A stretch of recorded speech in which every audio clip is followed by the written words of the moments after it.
Colleagues, if you could begin to take your seats, please insert your voting cards so that we can tell if we have a quorum or not. We're a long way away at the moment. Thank you.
We're still a little short of a quorum, so if we could ask delegates, take your seats, insert your voting cards, please, so we can begin.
Good morning, everybody. We now have a quorum, so we can begin.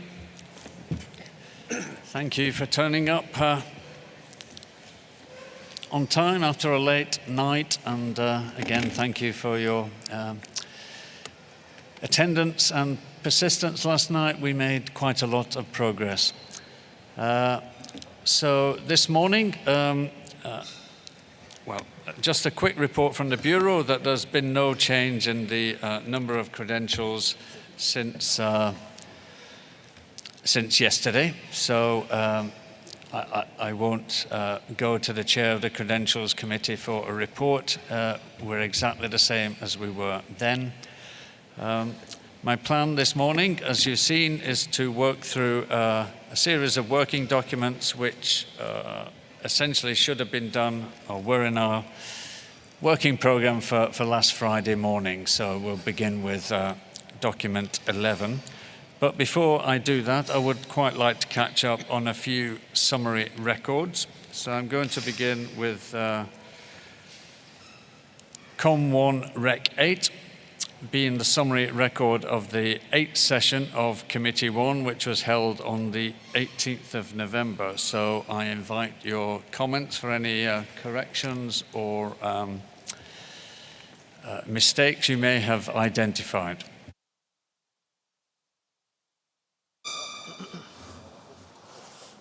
I see Japan, you have the floor. Thank you, Mr. Chairman. For the COM1 Rec 8, in page 1, in the last line of the second paragraph, Japan would like to suggest adding the following sentence, which would read, Japan further expressed a deep concern about the application of so-called look-alike provision. This is number one. And number two, in page 2, in the last part of the fourth paragraph, Japan suggests adding the following sentence,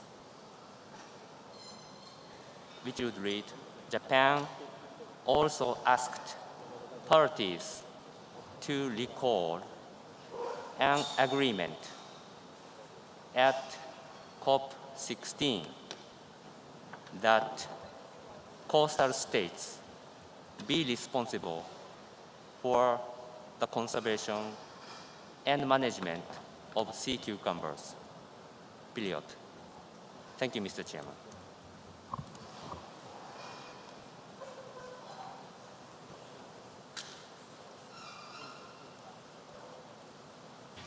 Thank you, Japan. I think we've captured both those comments. I don't see any other requests for the floor.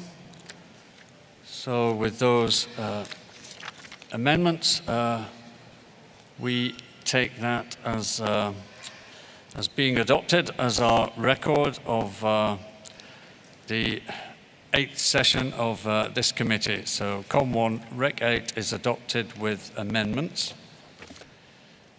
We now move on to COM1 Rec 9, being the summary record of the 9th session of Committee 1 held on the 19th of November. So with that, I open the floor for comments.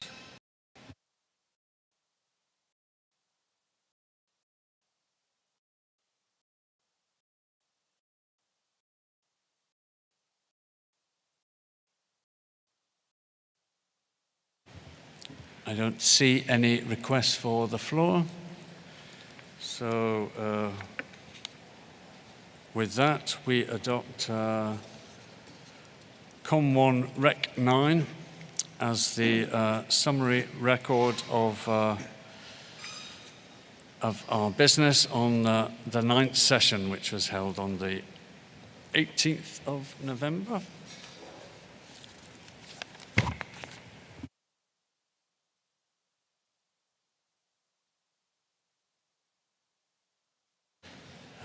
And then the final summary record that we can consider today is COM1 Rec 10, being the summary record of the 10th session of Committee 1 held on the 21st of November.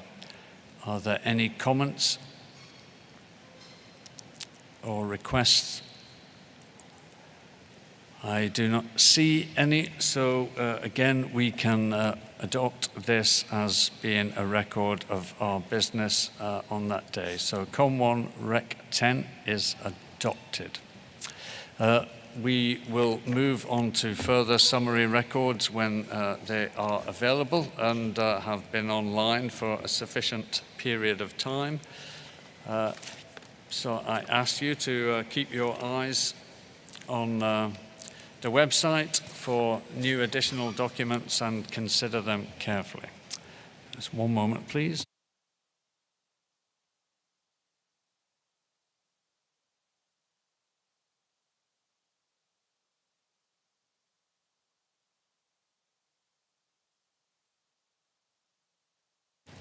We now move on to the substantive part of our agenda for this morning.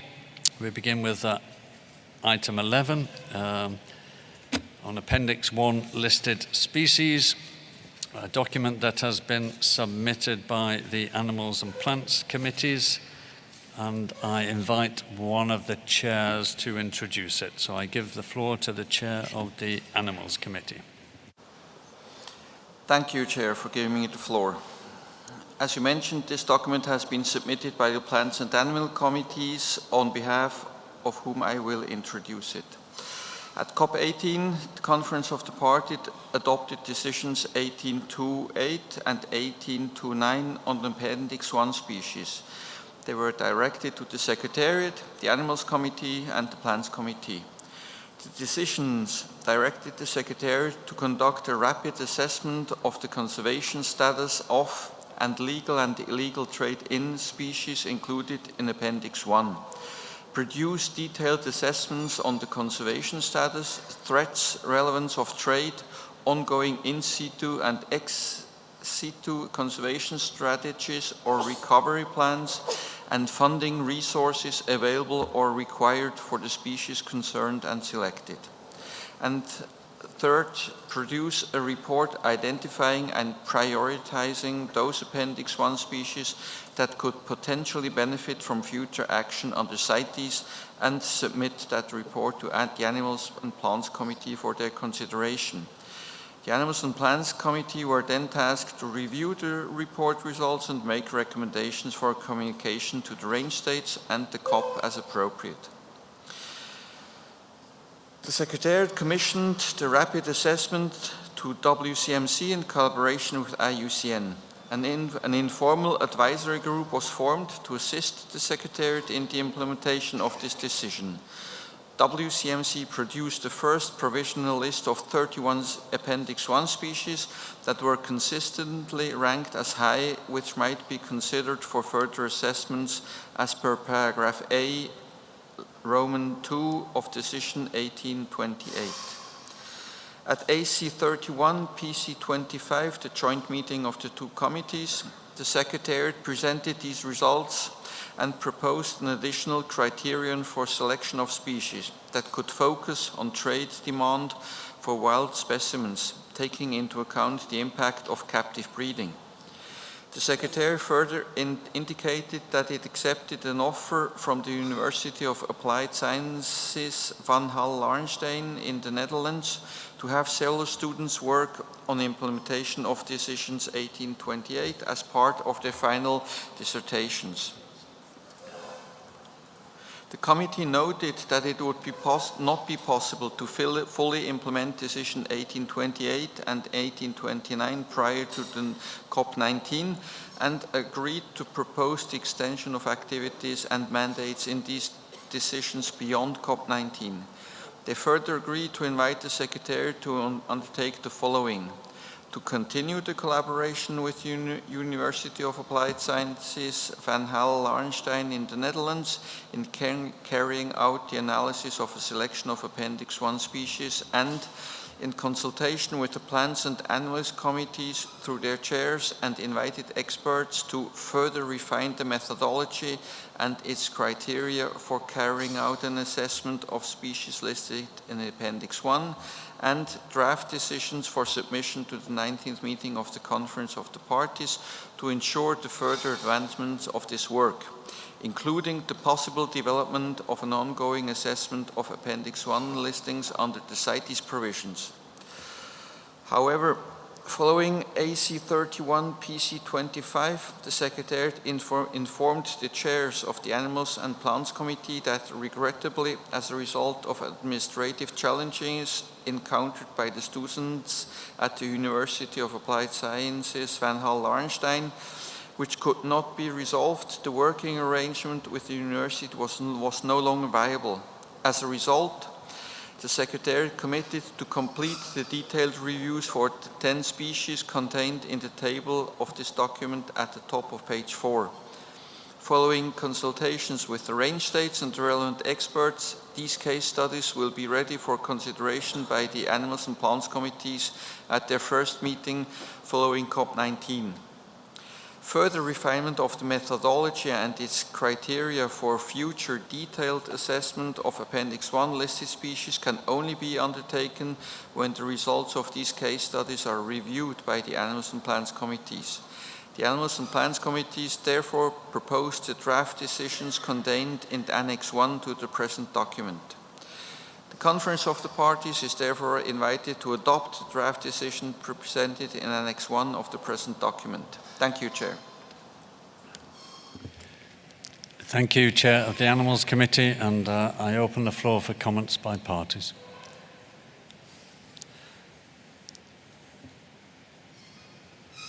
So I see Israel, followed by the United States. Good morning, Chair. Thank you for the floor.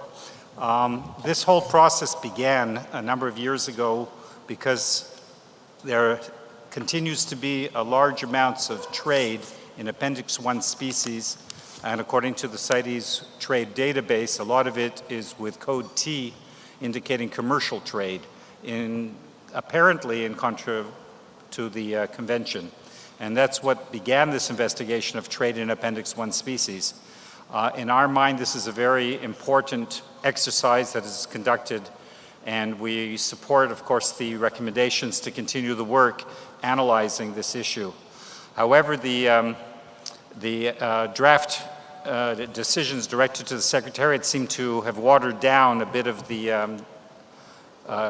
importance of this, and we would suggest a couple of small edits. First of all, in Decision 19.AA, the Secretariat, in consultation with the relevant states, produce detailed assessments and conservation status threats And in the next part where it says relevance of trade, we would prefer to, instead of relevance of trade, to change it to impacts of legal and illegal trade.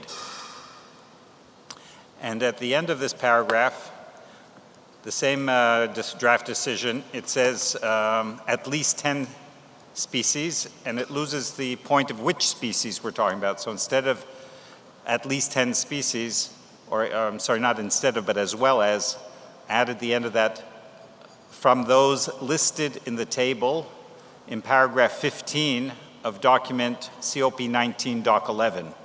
That's the specific 10 species that came out of the initial review. So it would refer exactly which 10 species. I'll say that again. At least 10 species from those listed in the table in paragraph 15 of Doc CoP19 Doc 11. Thank you, Chair. Thank you, Israel. I think we've got your suggested changes. I give the floor to the United States, followed by Mexico. Thank you, Mr. Chair. The United States partially supports the Secretariat's amended draft decisions outlined in Annex 1 of document COP19 Doc 11. While the U.S. supports the Secretariat's amendments for draft decision 19AA, the U.S. does not support the Secretariat's amendments in 19B. We do not support the removal of 19BB little b and amendment of 19BB C regarding the methodology and refinement and criteria process for selecting Appendix 1 species for review. These amendments would result in a delay of the discussion to refine the assessment criteria, which is much needed. Rather, the U.S. supports the original draft decisions for 19BB as written in COP19 Doc 11 document, and we would also support Israel's suggested amendments. Thank you. Thank you, United States. We have that. I give the floor to Mexico, followed by China. Muchas gracias, señor presidente. Buenos días. Nuestra delegación agradece a los comités científicos por la labor en este tema. Tuvimos la oportunidad de participar en el grupo de trabajo durante la 74 reunión del comité permanente y por tanto estamos de acuerdo con los borradores de decisión, con las enmiendas de la Secretaría, con excepción de la eliminación del inciso B de la decisión 19BB, como también lo mencionó la delegación de Estados Unidos, el cual solicitamos mantener, pues consideramos que el método para priorizar las especies puede trabajarse en paralelo a la revisión que se haga de algunas de ellas. Y es importante continuar el proceso para afinar la metodología según lo acordado por los comités científicos y el comité permanente. Adicionalmente, vemos con agrado la iniciativa de la Secretaría de comenzar el análisis de 10 especies y solicitamos comparta los criterios utilizados para seleccionarlas. El objetivo del paso de revisión de la metodología es analizar especies dentro de los 4 cuadrantes de priorización para documentar los efectos de cualquier medida de las CITES y validar recomendaciones generales que pudieran ser aplicables por cuadrante. Consideramos que las especies que se utilicen deberían corresponder a los valores más representativos de cada cuadrante y contar con suficiente información para realizar las evaluaciones. México hizo un análisis al respecto que con gusto se puede compartir con la Secretaría y las partes, de las cuales las 10 especies serían otras, por ejemplo, Bos gaurus, Pantera leo, Amazona finchii, Manis gigantea, Citacus eritacus y otras más. Observamos que las especies de este análisis cuentan con suficiente trabajo previo en las CITES e información para avanzar con el ejercicio en curso. De manera que también estamos de acuerdo con los comentarios de Estados Unidos y también las adiciones de Israel sobre los efectos del comercio legal e ilegal para tener más elementos. Muchas gracias.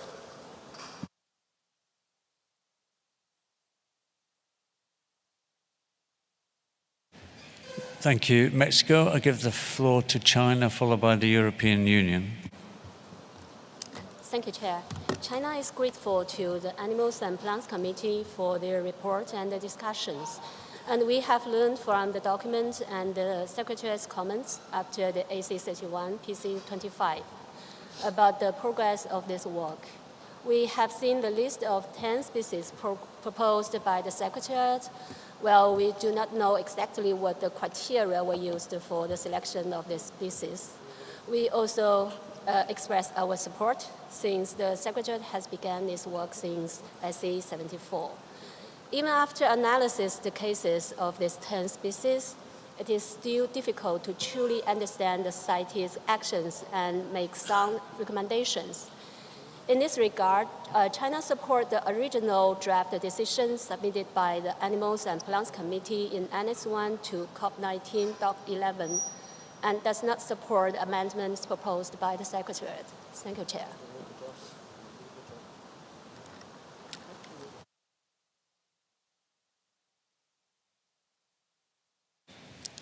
Thank you, China. I now give the floor to the European Union.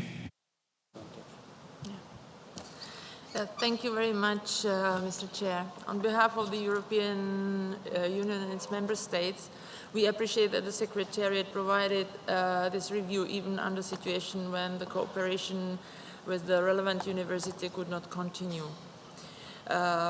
We are opening to discussing the proposed process and we would like to suggest two minor amendments. So under paragraph 19AA, we would like to insert and relevant experts after range states so that the consultations are carried out with range states and relevant experts. And in paragraph 19BB, small b, if it's retained, which was proposed by several parties, we would like to suggest that it may be useful to also identify such measures adopted or to be adopted by the Conference of Parties that benefit the specific species. So to add some minor text at the end which would call for identification of such measures. Thank you very much, Mr. Chair. Thank you, European Union, but I'm not sure we quite got your specific text on 19BB subparagraph B. I think you were going to suggest the words and we haven't quite, I haven't quite understood what you're suggesting there. Well, the text of the decision 19BB small b says refers to in the last line refers to assessment of species listed in Appendix 1 that might benefit from measures adopted by the Conference of Parties. And we feel that it's unclear what measures these could be, so we suggest that information is collected, or that examples are collected, or these measures are identified to make clear what they refer to. But this is a minor edit, so we'll leave it to you whether to take it on board.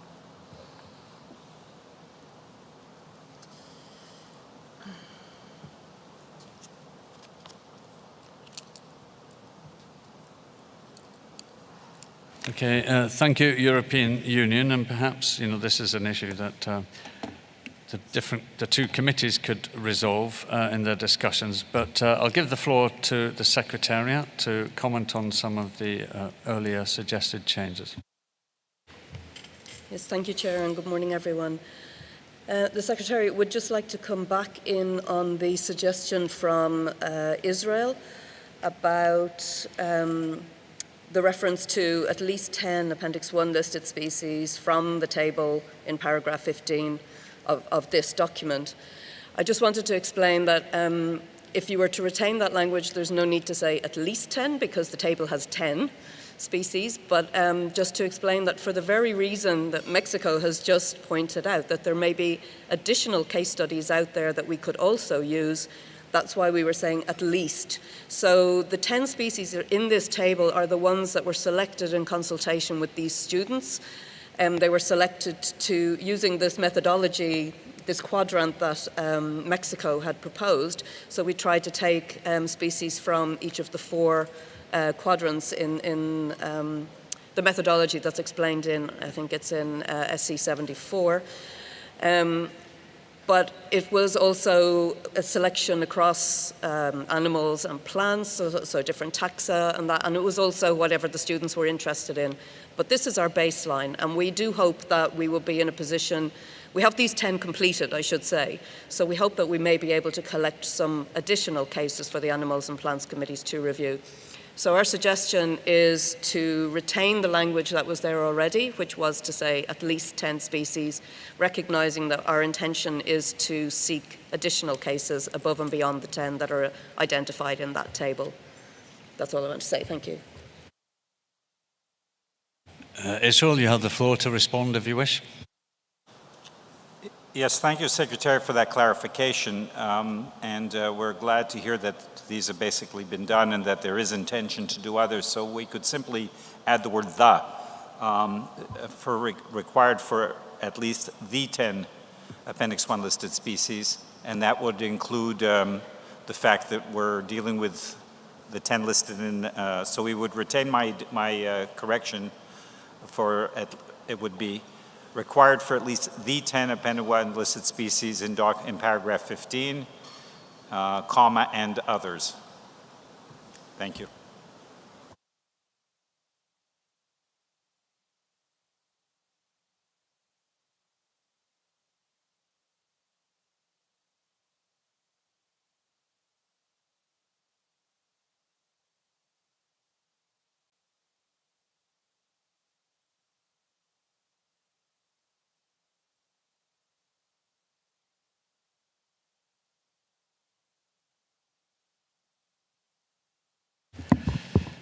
Thank you, Israel. So just clarifying the final text. So in 19AA, I think 19AA subparagraph A, we have the amendments proposed by Israel, which were supported by the US, and with the subsequent amendments following the discussion with the Secretariat that we just had. Then in 19AA subparagraph B, there was the support for the Secretariat amendments.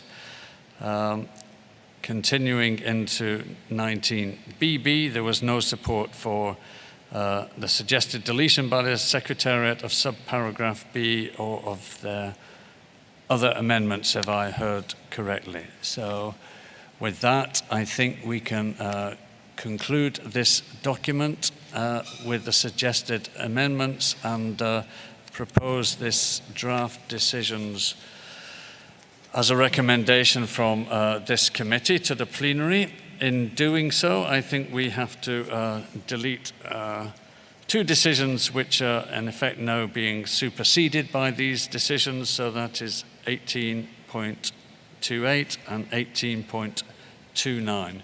So those decisions are recommended for deletion. Oh, sorry, European Union, you have the floor.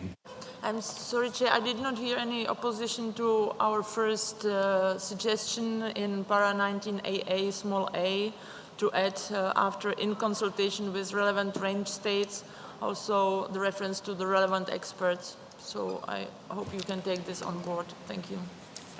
Yes, sorry, European Union, I do have that written down. And we have captured it, but yes, you are right to draw it to our attention because I didn't specify it. So, right, if you just give me a second.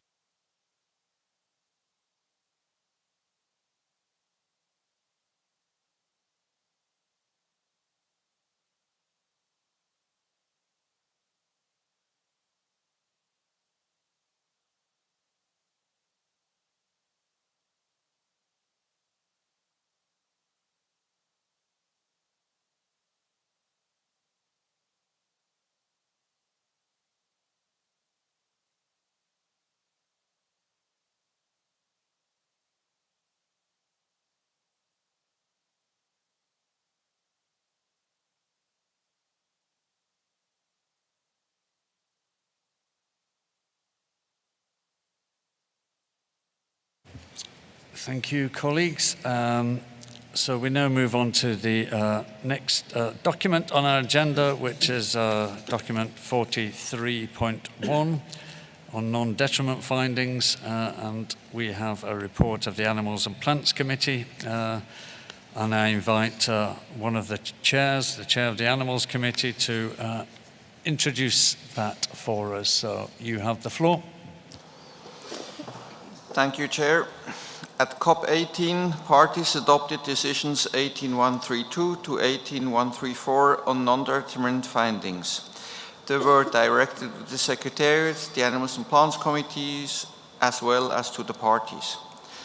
The decisions direct the Secretariat to inventory and review existing NDF guidance material, identify any gaps or needs, identify in consultation with the Animals and Plants Committee as well as parties priorities for additional or improved NDF guidance materials and for addressing the identified gaps and needs. It should then address these agreed priorities by undertaking research to develop new or improved guidance and organize one or more interdisciplinary workshops on NDFs where new or existing NDF guidance materials are to be reviewed, advanced or completed. The Animals Committee and Plants Committee shall review the Secretariat's gap analysis and assist in identifying priorities, participate in workshops, assist the Secretariat in preparing the workshops, and review and make recommendations on the outcomes of these workshops and report to the COP on all these matters. Before AC31, PC25, the joint meeting of the two committees, and in line with decision 18134, the Secretariat consulted parties on suggestions made in the gap analysis presented in document AC31, Doc 14.1, PC25, Doc 17, and sought their suggestions about priorities and or additional or improved NDF guidance materials and about the best way to address apparent gaps or needs. The Animals and Plants Committees were consulted through their respective chairs. The Secretariat also suggested the establishment of a technical advisory group, TAG, to support the Secretariat in this project. At the joint meeting AC31 PC25, the two committees agreed to recommend to establish an ad hoc technical advisory body to advise the Secretariat on the implementation of decision 18132. They also recommended that the chairs of the Animals and Plants Committees will advise the Secretariat on the modalities, terms of reference, and timing of the establishment of the ad hoc technical advisory body. And also that the additional priorities and work streams suggested in document AC31 PC25 COM3, as well as the proposed prioritization be considered when establishing final priorities and work streams.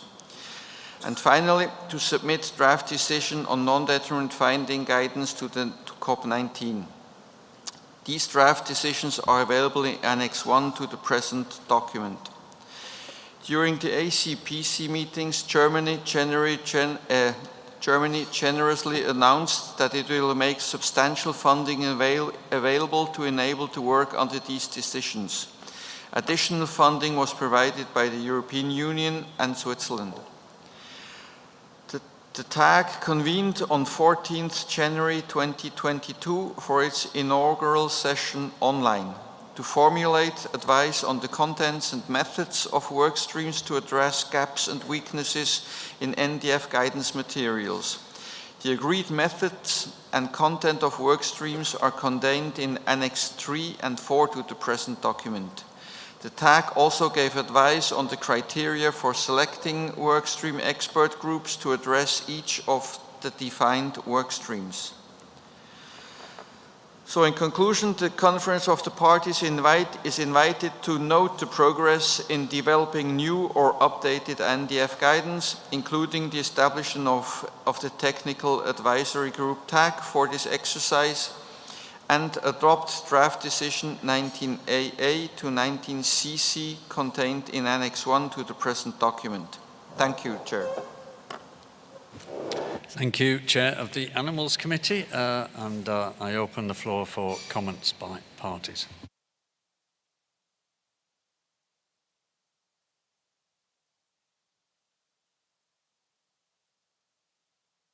I see Canada, followed by the European Union.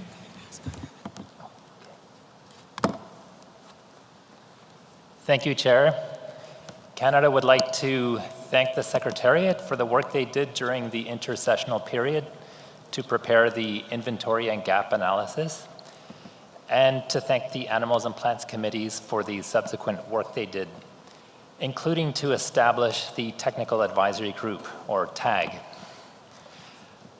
Canada also supports the finalized set of work streams set out by the TAG and the process that will be followed to implement individual work streams through the establishment of the workstream expert groups. Canada is not a member of the TAG and would appreciate information on TAG membership, as this was not indicated in document 43.1. And we would also appreciate greater clarity on how the TAG and the workstream expert groups will seek input from parties, and how parties can contact the TAG should they have information or materials relevant to a particular work stream. And finally, Canada notes that the proposed decisions in Annex 1 could be updated to be forward-looking by referencing decisions agreed here at CoP19 rather than referencing the COP18 decisions. The COP18 decisions could then be deleted. To this end, Canada has proposed changes to the COP19 decisions. The amendments would delete references to the COP18 decisions and bring the substance of those decisions into the new decisions. Chair, we provided you with a text of our suggested amendment, and if you so advise, I could read out the changes now. Okay. There are 3 changes. The first one is in 19.AA, little I, and I'll just read out. Continuing to support the TAG through which the Animals and Plants Committees provide support and advice for implementation.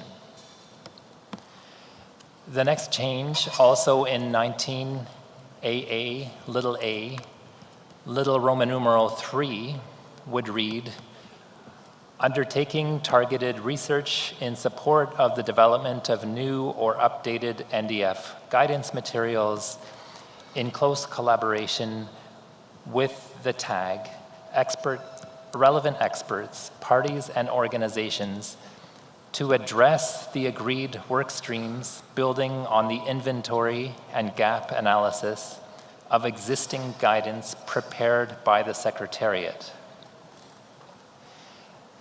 The last change would be in 19.BB, little a, and it would read, continue the TAG established under the recommendations in document AC31/PC25, COM3, for which the Animals and Plants Committees provide support and advice for implementation, and make any appropriate decisions to ensure continued advice and assistance for the implementation of decisions 19.AA through 19CC. Thank you, Chair. Thank you, Canada, for those amendments which we've captured. I now give the floor to the European Union, followed by the United Kingdom. Gracias, señor presidente. La Unión Europea y sus Estados miembros agradecen a los comités de fauna y de flora y a la Secretaría por la preparación de este documento y por la presentación de esta importante cuestión. Los dictámenes de extracción no perjudicial son el núcleo de la Convención. Son el único instrumento existente para demostrar que el comercio internacional legal de especímenes de animales o plantas silvestres incluidos en la CITES es sostenible y no amenaza su supervivencia. La Unión Europea y sus Estados miembros llevan mucho tiempo trabajando en los dictámenes de extracción no perjudicial y en las directrices para apoyar a las autoridades científicas en la elaboración de dichos dictámenes y mejorar su calidad. Teniendo en cuenta la importancia de dichos dictámenes en la aplicación de la CITES, apoyamos firmemente los proyectos de decisión presentados en el documento 43.1. Además, nos gustaría alentar a la participación activa de todas las partes en la aplicación de los proyectos de decisión y en las mejoras de los NDF, sus directrices y materiales. También apoyamos las modificaciones propuestas anteriormente por Canadá. Gracias, señor presidente.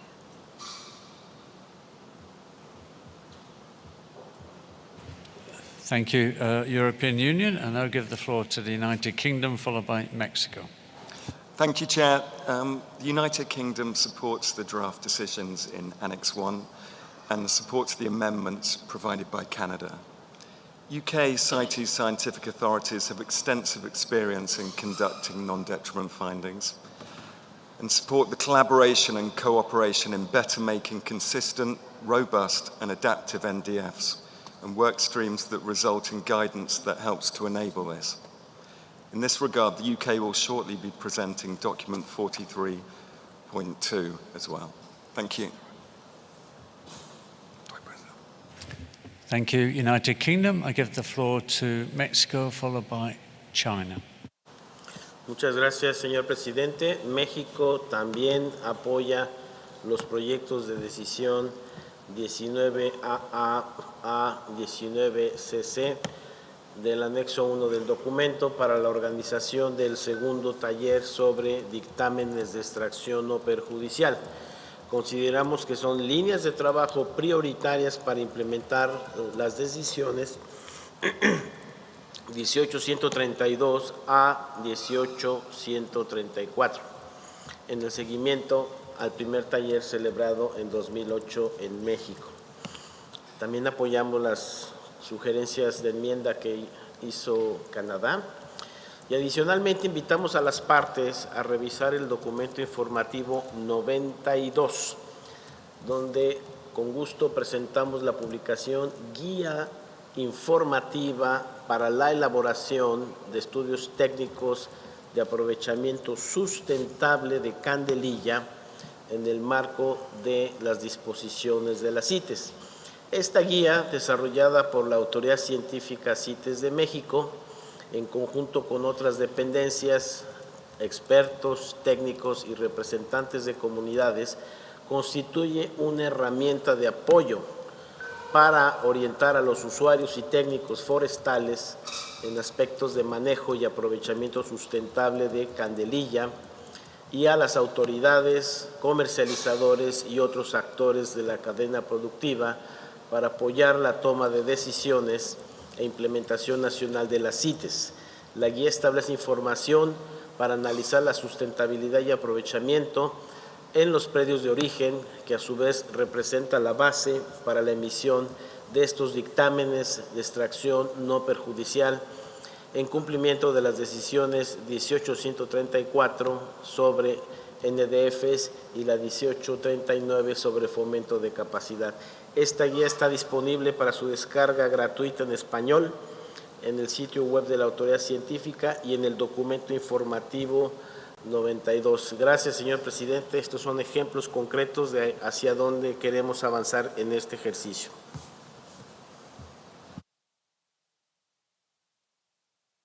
Thank you, Mexico. And I give the floor now to China, followed by Israel. Thank you, Chair. China contributes experts to the technical advisory group and supports the adoption of the draft decision 19.AA to 19.CC with amendment proposed by Canada. China welcomes the proposed second international expert workshop on nationally on the NDF or more activities as a follow-up to the first workshop held in Cancun, Mexico in 2008. Next year, China will launch the Talent Exchange Program for scientific authorities for CITES to support the parties in carrying out NDF case studies and guidance.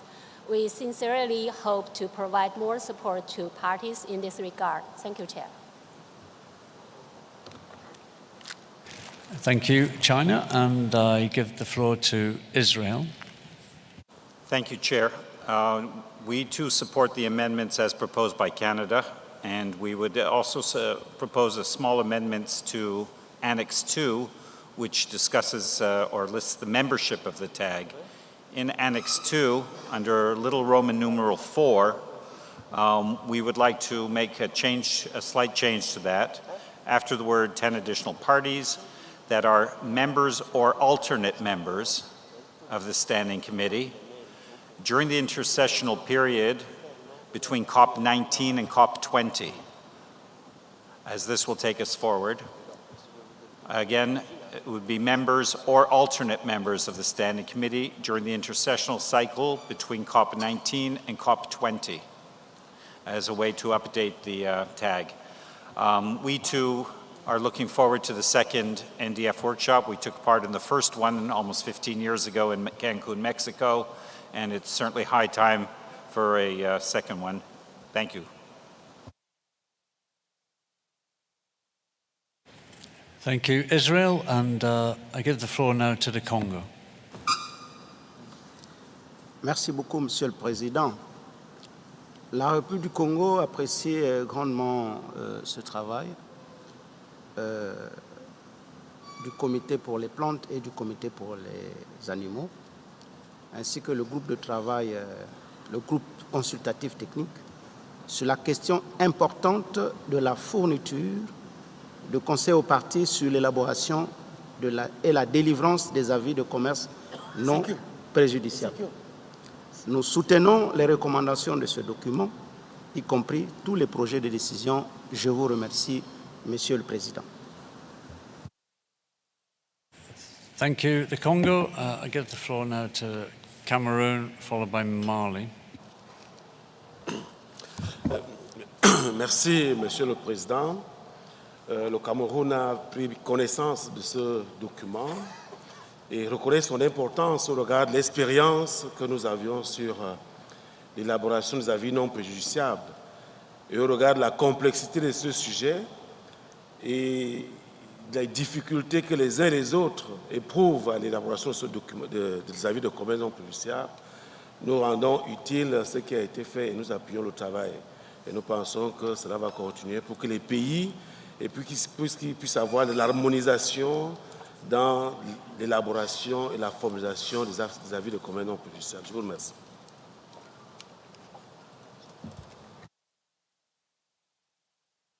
Thank you. I give the floor now to Mali, followed by Guinea. Bonjour, Monsieur le Président. C'est pour vous saluer justement ce bonheur, parce que nous avons bien dormi aujourd'hui, nous nous réveillons pour pouvoir bien démarrer. Merci bien, Monsieur le Président. Le Mali soutient la proposition par rapport à l'adoption des projets de décision amendés. Merci bien.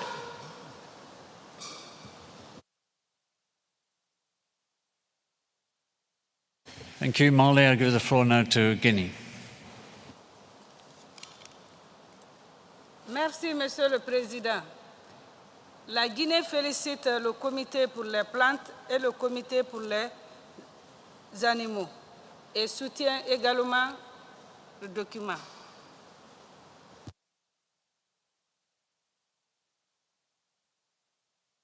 Thank you, Guinea. Just one moment, please.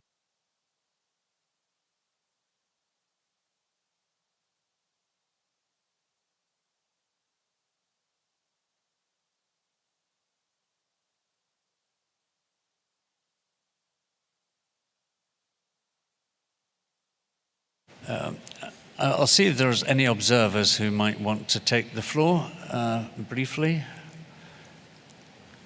Okay. Okay, I'll give the floor to Sprep, followed by Traffic. Thanks, Chair. The Secretariat for the Pacific Environment Program has been supporting Pacific parties with work on NDFs through experts and with funding from the Pacific European Union Marine Programme. We support the ongoing work by the Secretariat to improve NDF resources for parties, especially through the work of the Technical Advisory Group.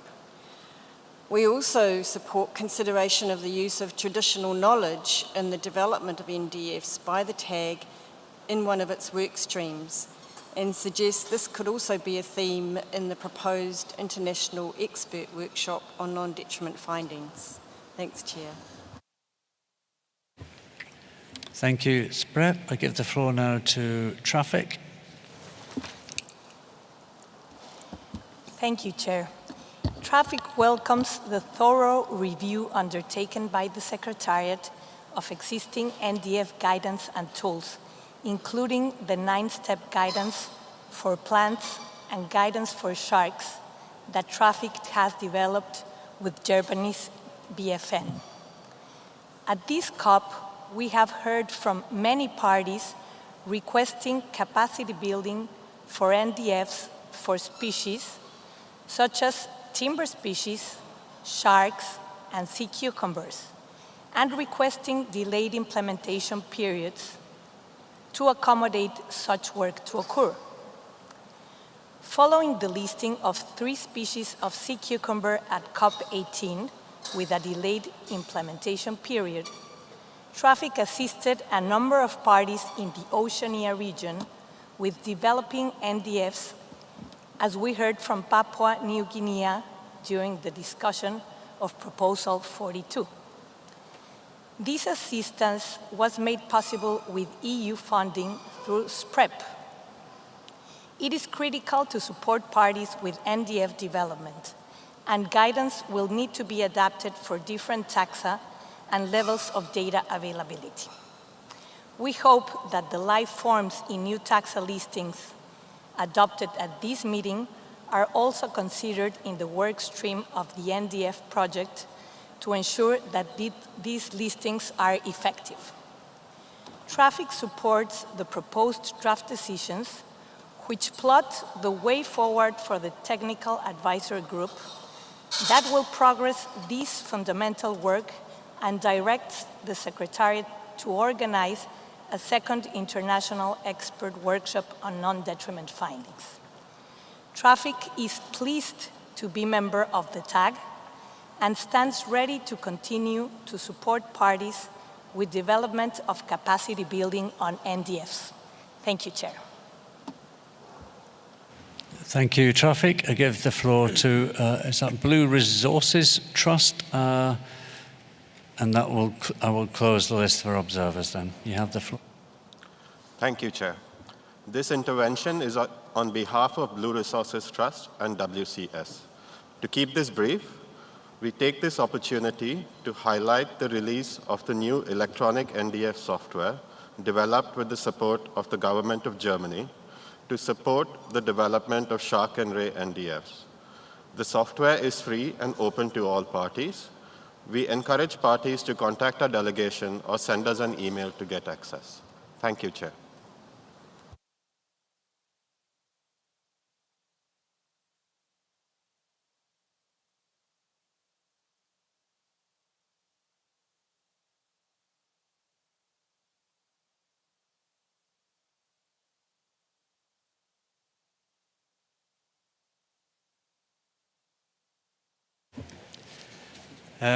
Thank you, colleagues, and sorry for the delay. Clearly, I've heard lots of support for the draft decisions in Annex 1 and the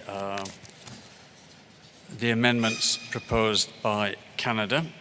So I think there's lots of support, as I said, for these decisions to go forward. And I think with Canada's amendments, then we can delete decisions 18.132 to 18.134. We note your comments, Israel, on Annex 2. Of course, we're not adopting Annex 2 at this meeting. Annex 2 is presented here sort of for information as a record of what took place, really, rather than an item that is intended to go forward. And we also note Canada's comment or request to hear more about the TAG membership, and the Secretariat will make that available subsequently so that it is available to parties and observers. So with that, I would look to conclude this item. We are recommending for adoption the draft decisions in Annex 1 as amended by Canada, and we are deleting decisions 18.132 to 18.134.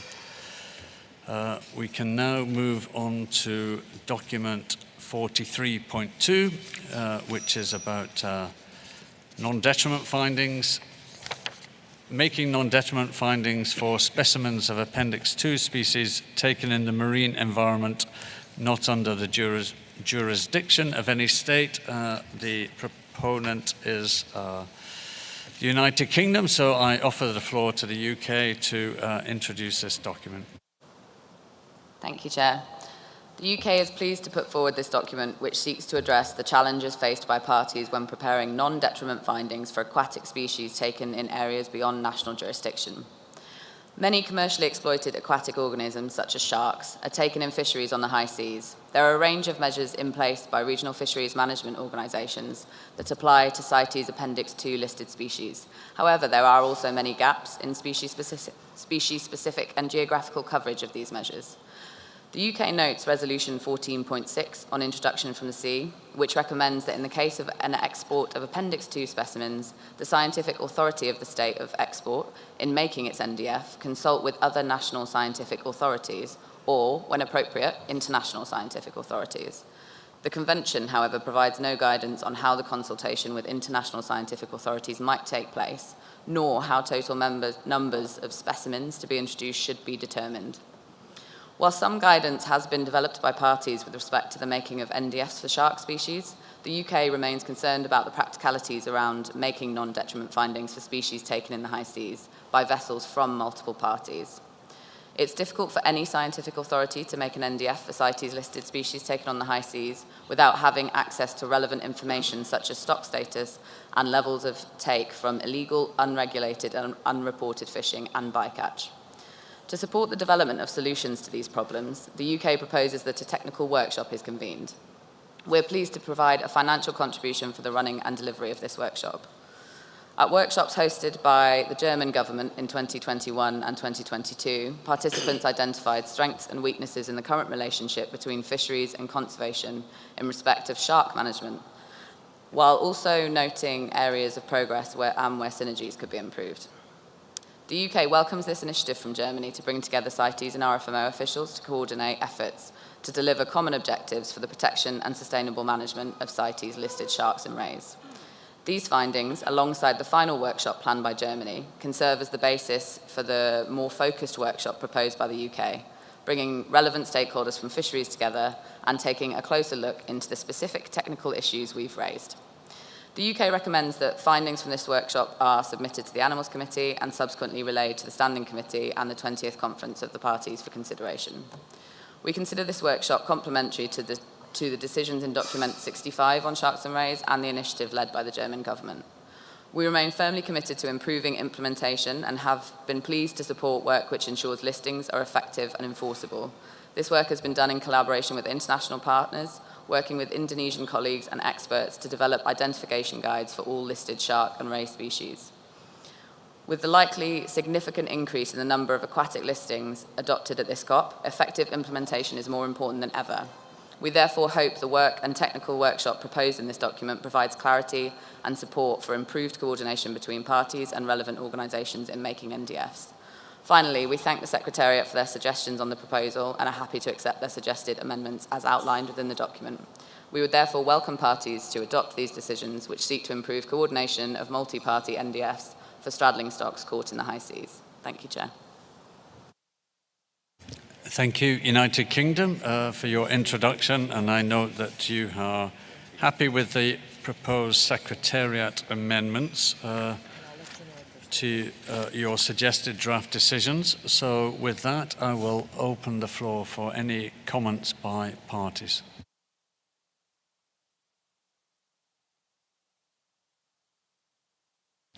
I see none at present, and I'm going to take that as indicating support. I see parties appearing now. I see the European Union, followed by the United States. Gracias, señor presidente. La Unión Europea y sus Estados miembros agradecen al Reino Unido que haya sacado a la luz este asunto y que haya elaborado el documento. La elaboración del dictamen de extracción no perjudicial de especies con poblaciones compartidas entre distintos países y capturadas en alta mar sigue siendo un reto. Los proyectos de decisión de Reino Unido y de la Secretaría se alinean con varias otras iniciativas sobre el mismo asunto, para reforzar las sinergias entre la pesca y la CITES y la protección de las especies pescadas en alta mar. Gracias. Thank you, European Union. I give the floor now to the United States, followed by Japan. Thank you, Chair.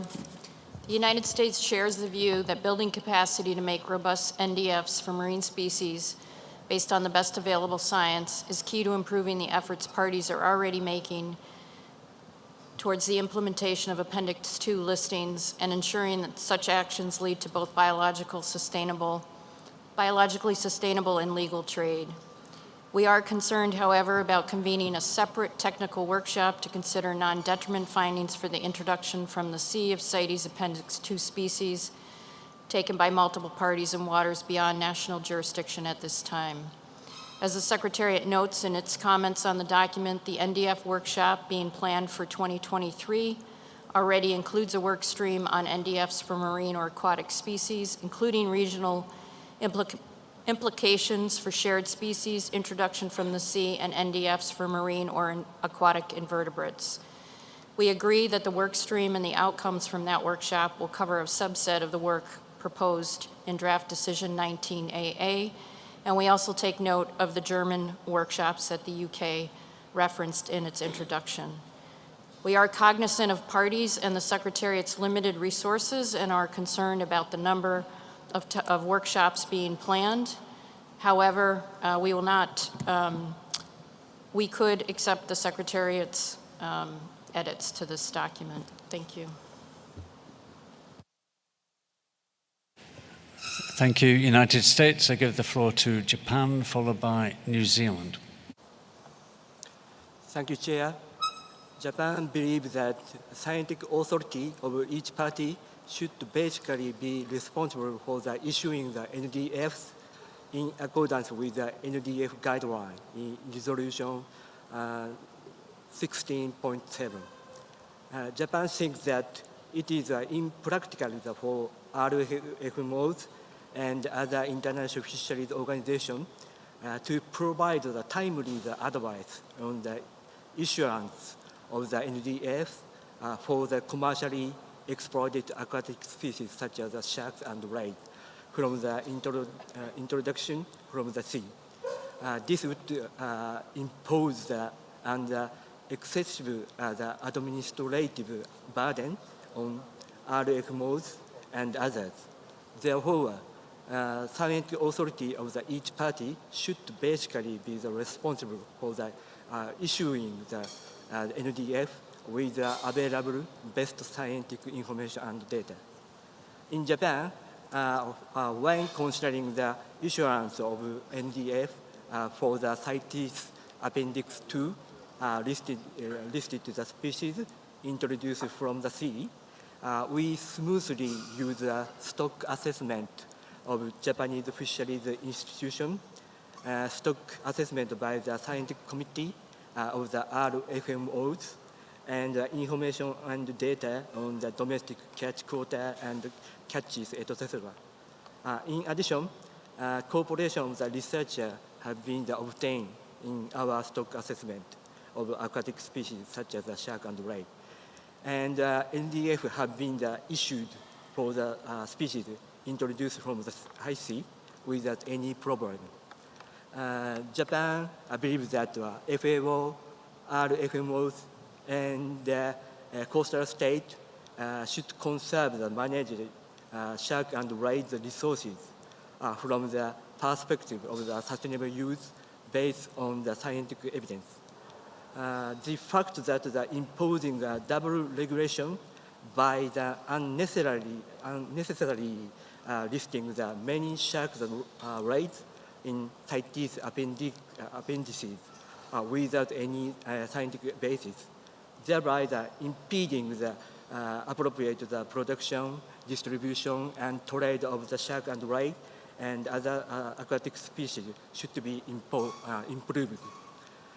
Japan does not have a specific comment on the draft decision, but we would like to just show our concern about this matter in this meeting. Thank you, Chair.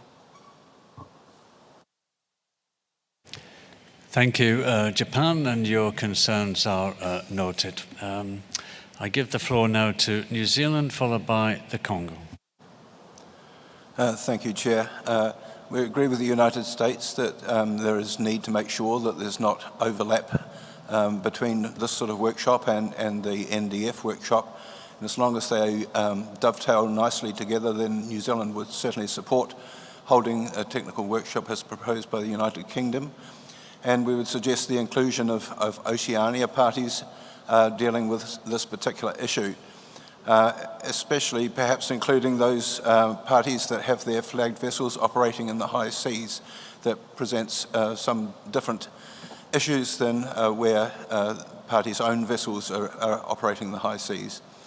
So as proposed, the workshop should primarily concentrate on take, directed or as bycatch of commercial volumes of specimens on the high seas rather than the small volume and often non-destructive collection of scientific samples.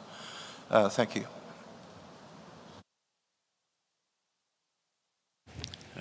Thank you, New Zealand. I give the floor to the Congo, followed by Peru. Merci beaucoup, Monsieur le Président. Notre pays, la République du Congo, reconnaît que la délivrance d'avis de commerce non préjudiciable à CNP fondée sur les données scientifiques est essentielle pour la mise en œuvre efficace de la CITES et la conservation des espèces inscrites à la CITES. La délivrance des ACNP pour les espèces inscrites à la CITES capturées dans des zones situées au-delà de la juridiction nationale, conformément à la résolution CONF 14.6 Rêve COP 16, nécessite une coopération étroite avec les entités scientifiques et les comités des organismes régionaux de pêche, y compris les organisations régionales de gestion de pêche et d'autres organisations internationales. La République du Congo soutient fortement ce document et les recommandations de l'annexe 1, les projets de décision 19AA-DD. Je vous remercie, Monsieur le Président. Thank you. The Congo, I give the floor to Peru, followed by Mali. Gracias, señor presidente. El Perú apoya las propuestas de decisiones presentadas por el Reino Unido de Gran Bretaña e Irlanda del Norte, la cual permitirá mejorar la elaboración de los dictámenes de estación no perjudicial ante el ingreso de un mayor número de especies marinas a la Convención CITES. Y además, contar con el apoyo de las organizaciones regionales de pesca, eso va a ser de gran utilidad. Gracias.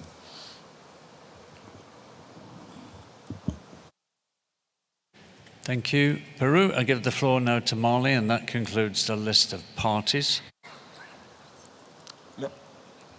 Merci bien, Monsieur le Président. Je voulais profiter de l'occasion pour féliciter et remercier effectivement les États qui ont élaboré ce document.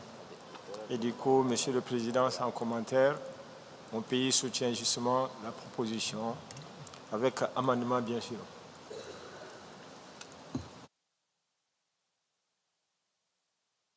Thank you, Marley. I'll now open the floor for any observers that might wish to comment.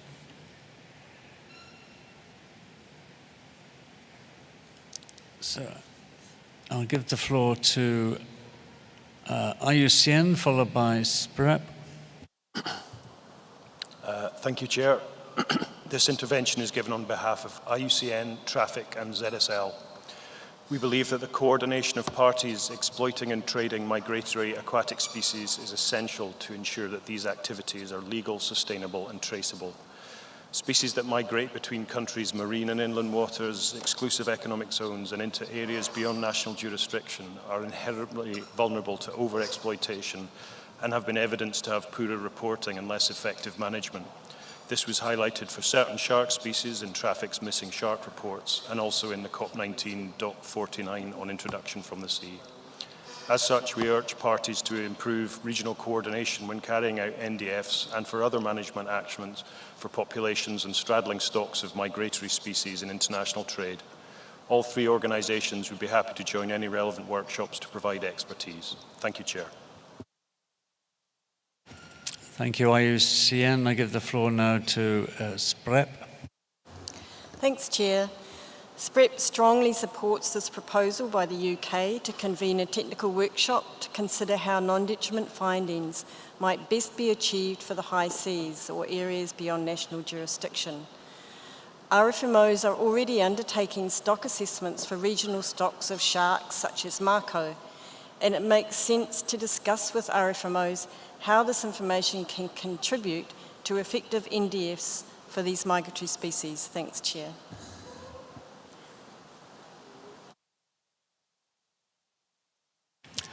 I'll give the floor to two more observers. I think OP's Oceania Foundation, then HSI.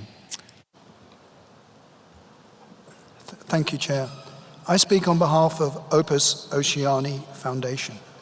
Clearly, the UK has made this proposal in good faith and it addresses a real problem. But we note that the identification by CITES of what constitutes an international scientific authority might be open to manipulation, especially if it were to make some less qualified authorities the equals of the truly qualified and relevant authorities. Opus Oceani Foundation also notes that we have not yet solved the problem of completing NDFs within national jurisdictions, especially when it comes to sharks. And on the high seas, we are mostly dealing with migratory species, which adds another level of complexity to the problem. So we urge caution in progressing this matter and in terms of its ambitions, but we are not opposed to more discussion and to a workshop. Thank you. Thank you, Opus Oceania Foundation. I've only got two further observers requesting the floor, so I'll give the floor to both, but ask you both to be brief, please. So, Humane Society International, followed by IWMC. Thank you, Mr. Chairman. I'm making this intervention also on behalf of Species Survival Network. We recommend that COP19 should adopt these decisions, but we agree with the previous speaker on the issue of an international scientific authority, and we would like to see the addition of an express mandate directing the workshop to propose a definition for the term international scientific authorities. Thank you, Mr. Chairman. Thank you, HSI. I give the floor IWMC, and that's the end of the list of observers. Thank you, Mr. Chair. I speak on behalf of IWMC and several other organizations, the names of which will be provided to the Secretariat. Non-detriment findings of marine species are indeed a complex issue, which CITES has thus far failed to address properly. In order to maintain or improve the conservation status of these species and the sustainable use, close collaboration with scientific authorities of other bodies, such as RFMOs or NGOs, is crucial. That said, in line with the provisions of the Convention and what Japan has said, the issuance of NDFs for Appendix 2 listed marine species should still rest with the national scientific authorities. But in order to maintain and improve the conservation status, as well as the wise use of these species, information exchange and exchange of expertise is crucial. Thank you, Mr. Chair. Thank you, IWMC. So having heard the various interventions, there seems to be support for the draft decisions proposed by the United Kingdom as amended by the Secretariat. I have heard various concerns or reservations expressed to avoid duplication with the wider NDF workshop being proposed, and of course I heard from the US that they're concerned about additional workshops, but they didn't feel the need to block this, and we've also heard the comments from Japan and others as well. So I conclude with that we adopt for this item, or we recommend for adoption from this item, the draft decisions in this document as amended by the Secretariat. And I think that concludes discussion on this particular item. Thank you for your contributions to the debate. And we now move on. In the agenda, we are meant now to move to 44.1 and 44.2. However, I understand there is a clash in terms of speakers between what's happening here and what's happening in Committee 2. So if colleagues are willing and have the right people available, it would help if we could jump an agenda item and move on to Stony Corals, item 46, which is a document submitted by the European Union and its member states. So I look to the European Union to ask if you are able to perhaps introduce this now. You are? Okay, you have the floor. Thank you.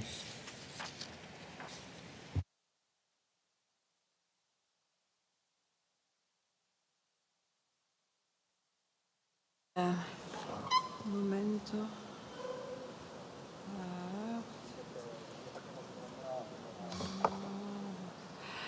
Gracias, presidente. Hablo en nombre de la Unión Europea y sus Estados miembros. En el documento 46 de la COP19, la Unión Europea ha señalado a la Conferencia de las Partes varias cuestiones relacionadas con el comercio de corales pétreos que, a nuestro juicio, deben examinarse más a fondo. Mientras que la resolución 11.10, revisada en la COP15, ya proporciona definiciones para los tipos de coral, incluyendo la arena de coral, los fragmentos, la roca de coral, la roca viva y el sustrato, sigue habiendo confusiones en cuanto a qué tipos de coral están sujetos a las disposiciones de la Convención. Por ejemplo, mientras que algunas partes informan sobre su comercio de sustrato, otras consideran que el sustrato está fosilizado y, por tanto, no está sujeto a las disposiciones de la CITES. El documento también llama la atención sobre la falta de guías de identificación de los corales y, en particular, de los corales pétreos, y también sugiere que se explique mejor el uso del término escleractinia para la roca de coral, señalando que el comercio de diferentes órdenes puede incluirse bajo escleractinia, que se utiliza en la CITES como un concepto contenedor. El análisis de la base de datos sobre el comercio de la CITES revela nuevos problemas en la notificación del comercio de corales. Aunque no debería ser posible informar sobre el comercio de especímenes de coral vivos a nivel de orden escleractinia, más de 100.000 corales vivos fueron declarados como tales en el periodo 2016-2020, según los exportadores. Si se considera el comercio declarado por los importadores, el volumen aumenta a 1,6 millones de corales vivos durante el mismo periodo. Es probable que todo este comercio haya sido de roca de coral, que fuese declarado erróneamente por las partes. Parece que hay errores similares en el comercio de 1,1 millones de kilogramos de escleractinia declarado por los exportadores como corales vivos. Por lo tanto, la Unión Europea ha propuesto un conjunto de decisiones que solicitan al Comité de Fauna considerar posibles mejoras en las definiciones de coral en la resolución 11.10, revisada en la COP15, y al Comité de Fauna y al Comité Permanente elaborar recomendaciones sobre las directrices para la preparación y presentación de informes anuales para proporcionar una mayor claridad en su presentación. Tomamos nota de las revisiones sugeridas por la Secretaría a las decisiones que asegurarían la participación del Comité Permanente en cualquier revisión de la resolución y apoyamos plenamente sus enmiendas. La Unión Europea también presentará una guía de identificación de corales y su clave al Comité de Fauna para su revisión en el marco de su actual mandato, tal y como sugiere la Secretaría. Y eso es todo. Gracias. Thank you, European Union, and I hear that you support the suggested amendments to your decisions as made by the Secretariat. And I think I heard of the translation, the Plants Committee, referred to a few times. I think it is, of course, the Animals Committee that we are dealing with here. So with that, I will open the floor for comments by parties.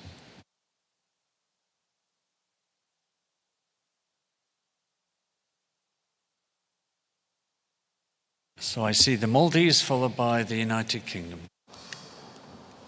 Thank you, Chair. Maldives thanks EU and its member states for this document. Maldives is a coral reef nation where we generate numerous benefits from the coral reef and other associated coastal ecosystems. The formation of our islands are also dependent on these coral reefs. While we have taken stringent measures nationally to protect corals, including banning of export, there are still illegal cases of export of corals from the Maldives. In addition to this, the Maldives also has an import market for corals and derivatives of corals where we need to keep track of importation and improve the capacity within the implementing agencies, including the customs authorities. Therefore, we have comments regarding the changes to the definitions proposed in this document 46. Maldives has concerns regarding the trade of dead corals, which is the most common form of coral trade in the Maldives. As such, we need to find acceptable means to regulate trade in recently dead whole specimens or colonies of corals whose corallites are intact and identifiable to genus or species level. For coral rock, live rock, and fossil corals, all of these need to be recognized as dead corals, whether covered by calcareous algae and other organisms which are used in the aquarium trade for use as base materials. We believe the confusion on reporting is partly due to the inconsistencies arising from live rock versus live corals. Therefore, we should avoid the use of the term live rock. Perhaps the solution is to have a simple categories like live corals identifiable to species level, recently dead coral colonies identifiable to species level with identifiable growth parts such as corallites and other morphological features intact. We are not suggesting amendments to the working definitions in Annex 1 at this stage, but we would like to suggest that the Animals Committee, when they review the suggested amendments to the definitions of stony corals in Resolution Conf 1110, Rev CoP 15, as outlined in Annex 1, to do so by consulting with coral reef nations or coral experts from coral reef nations and report with recommendations to the Standing Committee. Therefore, in 19AA, small a, we are suggesting that after provide advice on possible amendments to add in consultation with coral reef nations and coral reef experts, and then continue. Maldives also recognizes that there is merit in discussing further the definition of coral rock, and Maldives remains committed and keen to work with parties and range countries and consumer states to collaborate further on this matter. Thank you, Chair.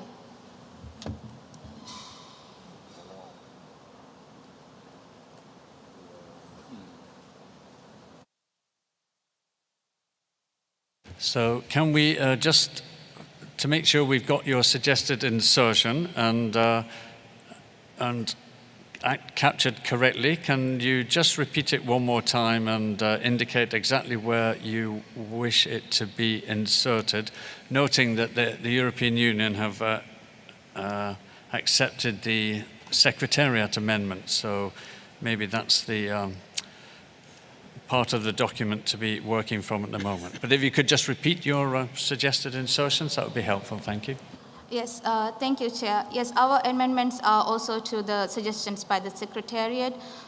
In the decisions directed to the Animals Committee in 19AA, little a, so it continues as taking into account document, and the place where it says provide advice on possible amendments in the second line, after that we are proposing to include in consultation with coral reef nations and coral reef experts, and then it continues. Thank you, Chair. Thank you, Maldives. We've captured that now. Thank you very much. I give the floor now to the United Kingdom, followed by the United States. Thank you, Chair. The UK thanks the European Union for submitting this document and recognises the issues and challenges identified for trade in coral rock. We would also like to thank the EU for their work in developing an identification guide to help mitigate some of these challenges. In this vein, we would like to draw parties' attention to the work the UK has been doing in partnership with Indonesia to develop a visual identification guide to aid inspection of corals in trade along the supply chain. The UK is supportive of the draft decisions presented in Document 46.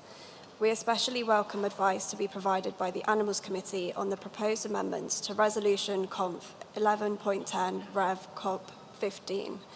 We also welcome the opportunity to discuss the proposed changes to definitions at the Animals Committee, as we consider there are some areas that warrant additional clarification. We note that it is important that any changes in definitions support clear interpretation for industry. We therefore support the suggested amendment from the Maldives. Thank you, Chair. Thank you. United Kingdom. I give the floor to the United States, followed by Indonesia. Thank you, Chair. The United States thanks the European Union for the submission of this document and supports the proposed amendments to definitions of stony corals outlined in Annex 1 of this document as amended by the Secretariat. From our perspective, the European Union's suggested revisions are a practical approach. The United States is also supportive of the recommendation in Decision 19AA(b), as it would be useful for the Animals Committee to review any identification guides that may assist in the successful implementation of trade in stony corals and to provide advice as needed. And in addition, we support the proposed amendments from the Maldives. Thank you.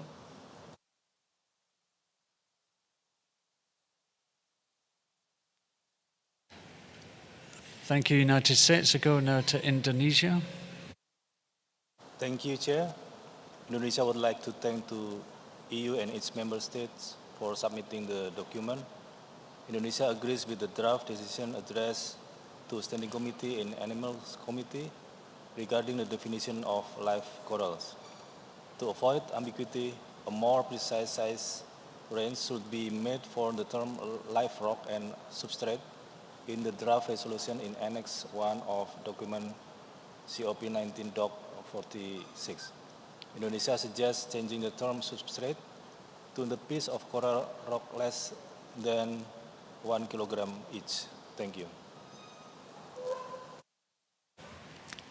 Thank you, Indonesia. I'll see if there are any observers that wish to take the floor.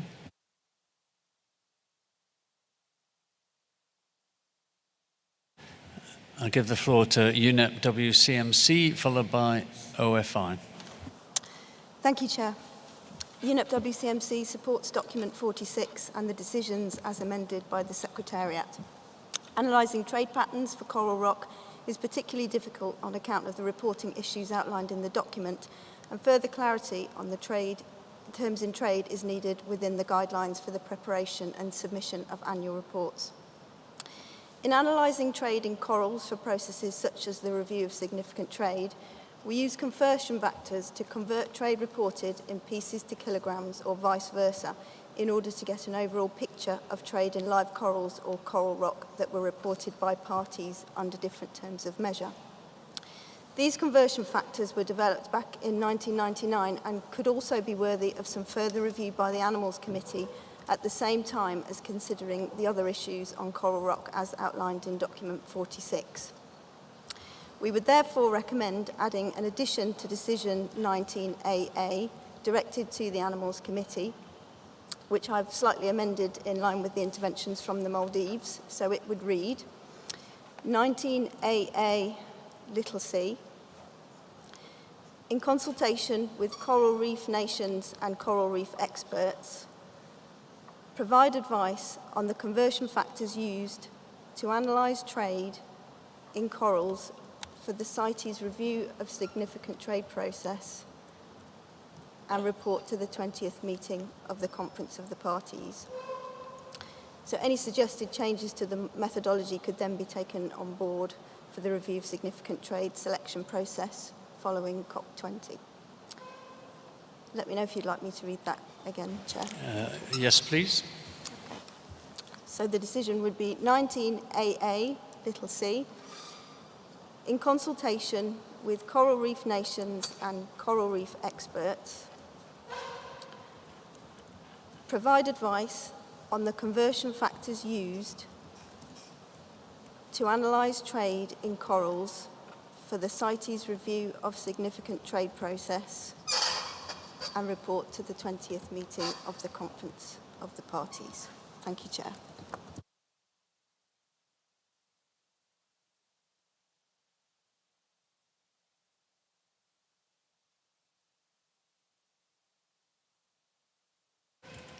Thank you, WCMC. I'll come back to that in a minute, but I'll give the floor to OFI. Thank you, Chair. I'm also speaking on behalf of Ornamental Aquatic Trade Association, WATA, and the European Pet Organization, EPO. This document and discussions highlight that parties have very different interpretation of what is or is not fossilized coral. This being further complicated by the many alternative production methods for live rock in trade. This results in inconsistent application of the convention and affects any statistics produced. This lack of clarity could result in the term fossil coral being used on shipments and may risk overexploitation. We urge parties to agree on a common interpretation of fossil coral and hereby signal our interest and willingness to participate in any work seeking to find a workable solution. Thank you, Chair. Thank you, OFI, and for your comments. I note that WCMC have proposed a suggested amendment to the decisions, and I just wonder if there are any parties that might wish to support that.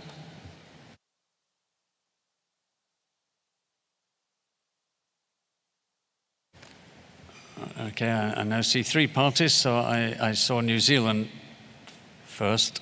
You have the floor. Yes, Mr. Chair, I support UNEP WCMC's suggestions, which was built on the Maldives proposal earlier. Thanks. Thank you, and I see both the United Kingdom and the United States. Are you both intending to support as well? In which case I will take that as indicating support from parties.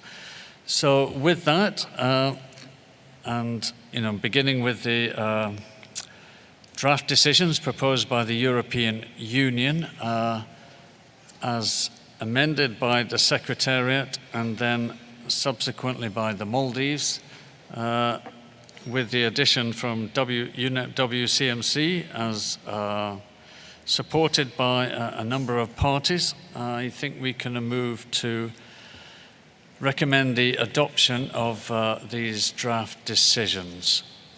So with that, we can close discussion on this agenda item, and I'll just check how progress is going in Committee 2.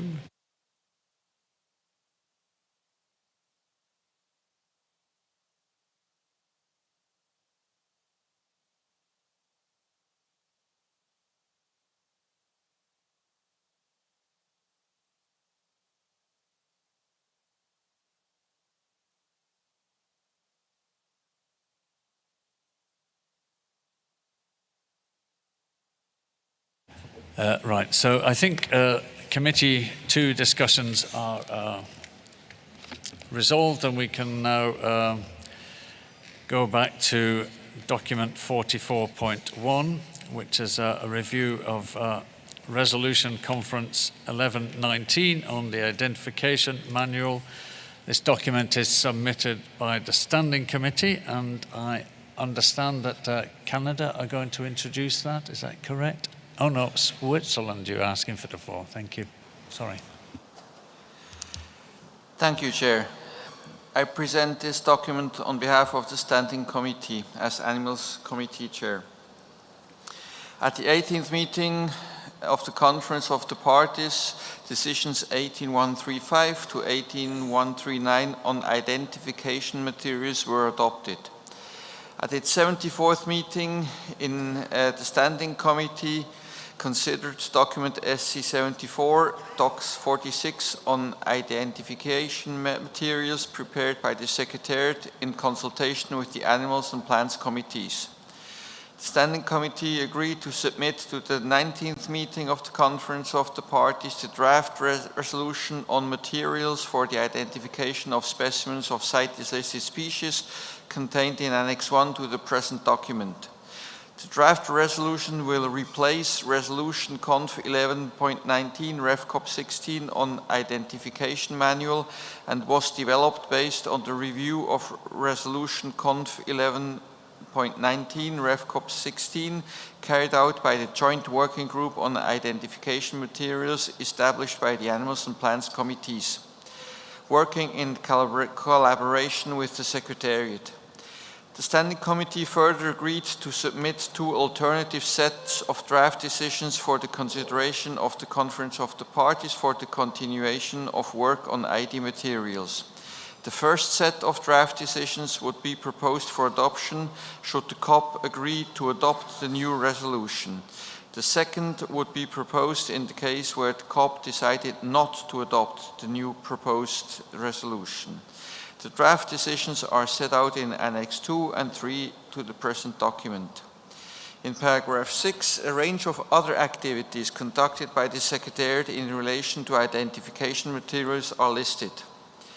The Conference of the Parties is therefore invited to adopt the draft resolution on materials for the identification of specimens of CITES-listed species as contained in Annex 1, and adopt draft decisions contained in Annex 2, subject to the adoption of the new draft resolution, and delete decisions 18135 to 18139 as they have been implemented. And Chair, with your indulgence, I would like to give the floor now to the United States, who chaired the working group from the side of the Animals Committee. Yes, of course, United States, you have the floor. Thank you, Mr. Chair. As co-chair representing the Plants Committee on the Identification Materials Working Group, I am also pleased to present the results of the joint intersessional work of the Animals and Plants Committee as found in document CoP19 Doc 44.1. Annex 1 to this document puts before the parties a revised resolution on materials for the identification of specimens of CITES-listed species to replace Resolution Conf 11.19 Rev COP 16 on Identification Manual, and provides guidance on the development of identification materials for CITES-listed species that focuses on the unique identification needs to support implementation of CITES and takes into consideration the many advances on identification that have become available since our 16th meeting of the Conference of the Parties in 2013. We also appreciate and support the amendments suggested by the Secretariat to improve the resolution. The draft decisions in Annex 2 of document COP19, document 84.1, will carry us forward elements of the decision 18.137 directed to the Animals and Plants Committees at the 18th meeting of the Conference of the Parties that have yet to be completed. Although the task of reviewing and updating identification materials has been incorporated into the newly revised draft resolution presented in Annex 1, the Plants and Animals Committees have yet to actively undertake this work as called for in Decision 18.137. These decisions were developed and recommended by the AC and PC and further endorsed and recommended by the Standing Committee to ensure this important work is prioritized and continues during the next intersessional period in a focused manner. This suite of decisions will not duplicate other work, but it will complement efforts to improve access to and address gaps in identification material for CITES-listed species, a very important tool for CITES parties in their implementation. Lastly, and as speaking as the United States, we hope that our fellow parties will join us in supporting adoption of the new resolution in Annex 1, as amended by the Secretariat, and the draft decisions in Annex 2 to continue this important work. To close, with the Chair's indulgence, I would like to give the floor and my thanks to the Animals Committee co-chair of this working group, Mr. Hugh Robinson of New Zealand, if he could speak. Thank you, Mr. Chair. Thank you. Yes, of course. New Zealand, you have the floor.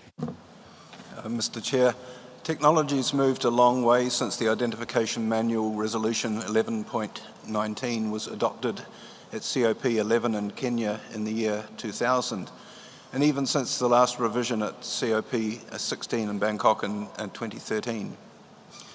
New Zealand had the honour to co-chair the Joint Animals Committee, Plants Committee Working Group on Identification Materials that developed the first draft of the resolution contained in Doc 44.1. This new resolution aims to be more responsive to technological advances, but yet maintain the importance of producing identification materials that scientific authorities, management authorities and border enforcement officials are able to access 24 hours a day, 7 days a week. New Zealand supports efforts to strengthen the development and use of tools and technologies to address illicit trafficking of wildlife and timber, and identification materials are at the heart of this work. There's an increasing need for genetic and isotope techniques to be available for forensic purposes, to identify CITES species and their geographical origins, and to trace products of CITES species from point of capture through to the consumer markets, often being traded in a processed form where traditional identification methods are not readily applicable, for example, in processed shark fins or shark meat. Technologies for presenting identification tools are changing rapidly. However, identification materials must be made available in a variety of formats that suit local conditions. We must not assume that CITES authorities and border officials always have ready access to the internet. In the Oceania region that I represent, the Hunga Hunga Ha'apai submarine volcanic eruption and consequential tsunami that devastated Tonga in January this year cut the cable providing internet services to the whole nation for over 5 weeks.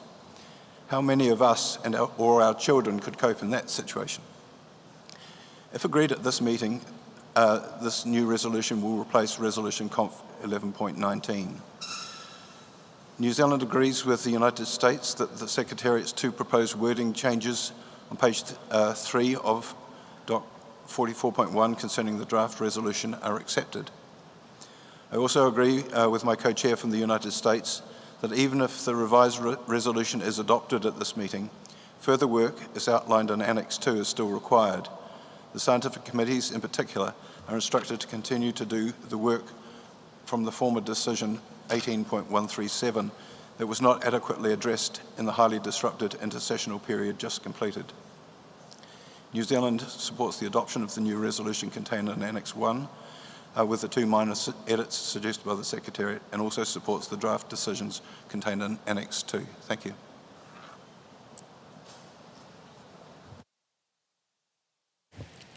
I thank everyone for their comprehensive introduction to this agenda item, and thank the two working group co-chairs for their work in bringing this to a conclusion through the Standing Committee. With that, I open the floor to parties, noting that United States and New Zealand both supported the Secretariat amendments to the resolution, but I open the floor to comments from parties for any observations other countries may have. So I give the floor to Mali, followed by Indonesia. Merci bien, Monsieur le Président. C'est juste pour remercier et féliciter davantage le comité permanent pour les travaux et les bons résultats déjà présentés à nous ici. Donc nous soutenons leurs documents. Merci bien, Monsieur le Président.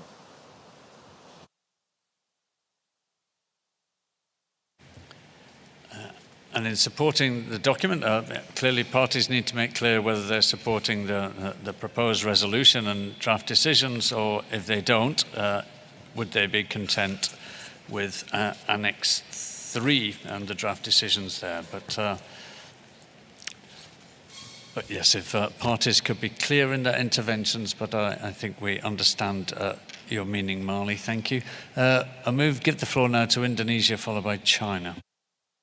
Thank you, Chair. Indonesia supports this resolution, but at the point in the annex to the resolution's main elements, there is a verifiable methods for distinguishing wild from non-wild specimens. This cannot be fully implemented, so we propose to drop those elements. Thank you.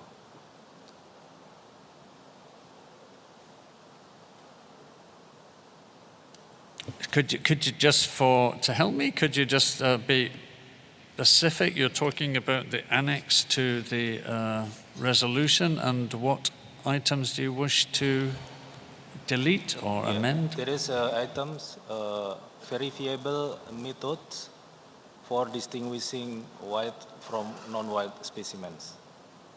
So we propose to drop those elements. It is on the annex to the resolution main elements. Thank you, Indonesia. I found it now. So you propose deletion. So we've captured that, and I give the floor now to China, followed by the United Kingdom. Thank you, Chair. China thanks to the work of the parties, the Animals and Plants Committee, the Standing Committee, and the Secretariat. We acknowledge the sufficient progress made. We support the new resolution in Annex 1, which will promote the development, dissemination, and the use of identification materials. China supports the Secretariat's one minor edit to the draft resolution, but we do not agree with adding rules of trade to the main element of the ID material in the annex to the resolution, which would pose challenges or even hinders for parties to develop and use of the guide. The draft decisions in Annex 2 have our support. China will continue to actively participate in developing and translating ID material. Thank you for your attention. Thank you, China. I think we've noted that suggested change. So I give the floor to the United States, followed by the United Kingdom.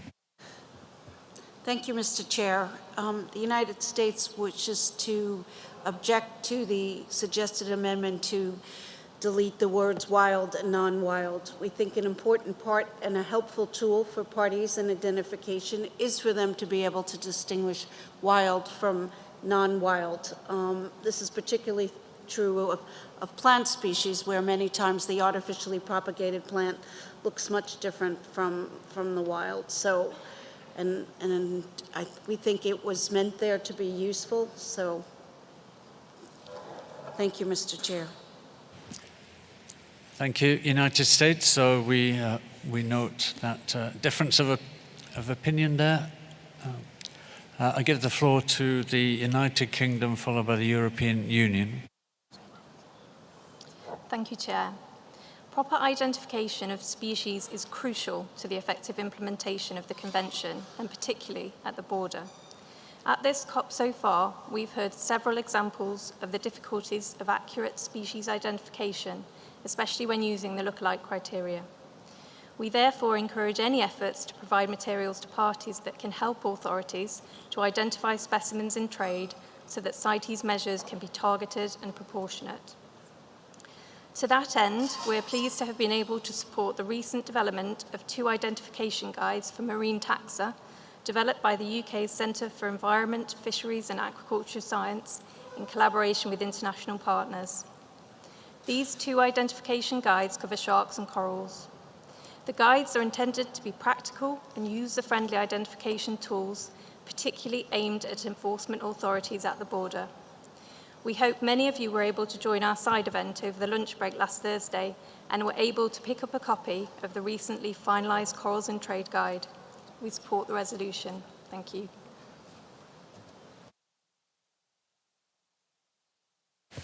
Thank you, United Kingdom. I give the floor now to the European Union. Thank you, Chair. The European Union and its member states thanks the Standing Committee for the reviewing of Resolution Conf 1119 and drafting the new resolution on materials for the identification of specimens of CITES-listed species and to alternative decision in Annex 2, because we consider the issue very significant and important for effective implementation of the Convention. We recommend to adopt a resolution in Annex 1, which replaces Res. Conf. 1119, but we would like to suggest one clarification and two minor amendments. First, in the context of the proposed resolution, the phrase identification of specimens of CITES-listed species probably means only taxonomic identification. However, the individual identification of specimens of CITES-listed species may also play an important role, for example, in relation to trade in Appendix 1 species. We are not sure whether such cases are covered by this resolution. We would therefore recommend clarifying this and possibly adding a clarification in the preamble, for example, a note that information on individual identification of CITES-listed specimens may also be collected. We found one typo in the title of Annex 1, where should be specimens, not specimen, block TS, and we also recommend in the draft resolution, Annex 1, para 4b, line 4, to slightly modify the sentence to allow for the inclusion of trade non-CITES species in the identification materials in case where confusion with CITES protected species is possible. We suggest rewording line 3 to read, where possible, include non-CITES species that are trade and potentially confused with CITES species in this species identification material. Thank you, Chair. Okay, European Union, I think you're going to have to go through those changes again, one by one and more slowly so that we can capture it. I am afraid I couldn't keep up. So if you could start with your first suggested change and then move on. But yeah, first, we would like to add, for example, in the preamble, a note or wording that information on individual identification of CITES-listed specimens may also be collected. And the next, well, one moment. I will be probably more slowly. Okay. Excuse me. European Union, precisely, you say in the preamble, but exactly where in the preamble do you want to insert it? I guess when we are dealing with the CITES-listed specimens for the first time, probably it would be logic.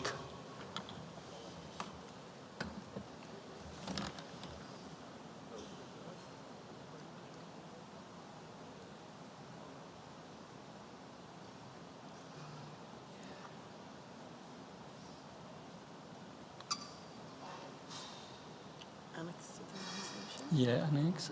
No. Yeah.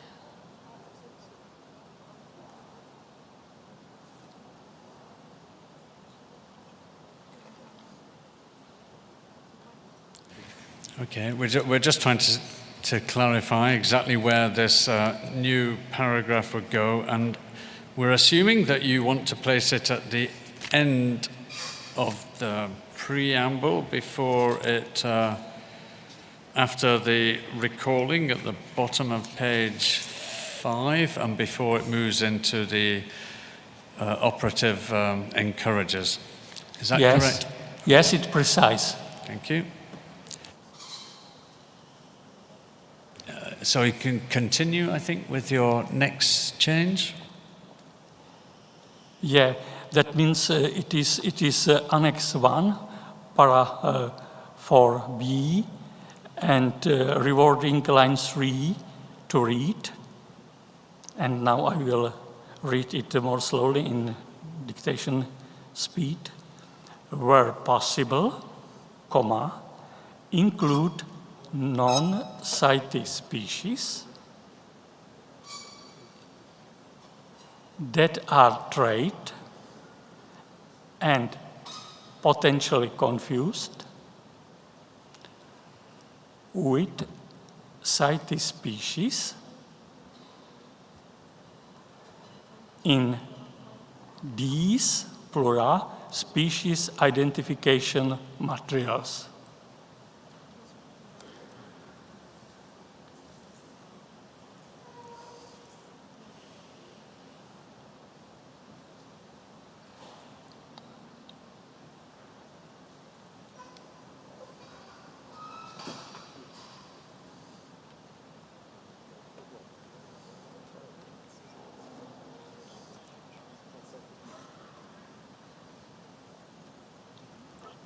Yes.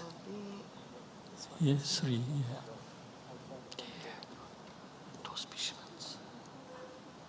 So we've got your text, European Union, and we know you want to put it in paragraph 4B, and you said on the third line, but we're not exactly sure where. So perhaps if you could indicate, the words that it is going to be inserted between, that would help us. Thank you.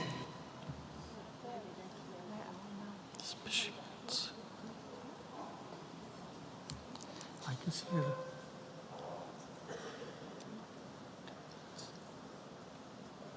Here, after comma.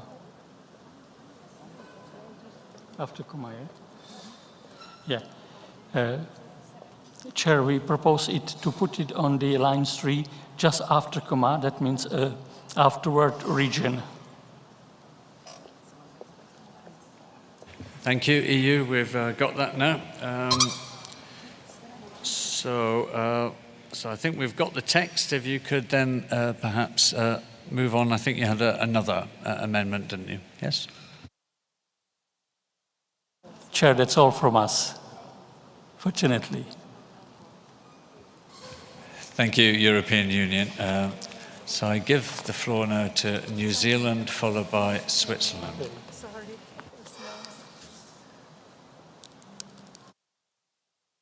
In relation to the last amendment we heard from the EU in paragraph 4B of Annex 1, I think the same effect could be obtained by just simply deleting the words in these from line 3 of para 4B.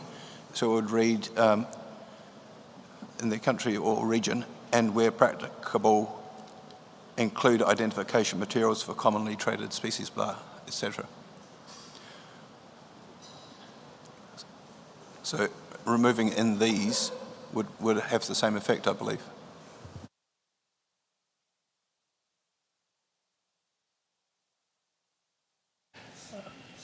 We take your point, New Zealand, and maybe the EU, you might want to reflect on whether that would be acceptable to you, but while you're doing that, I will maybe give the floor to Switzerland for any comments.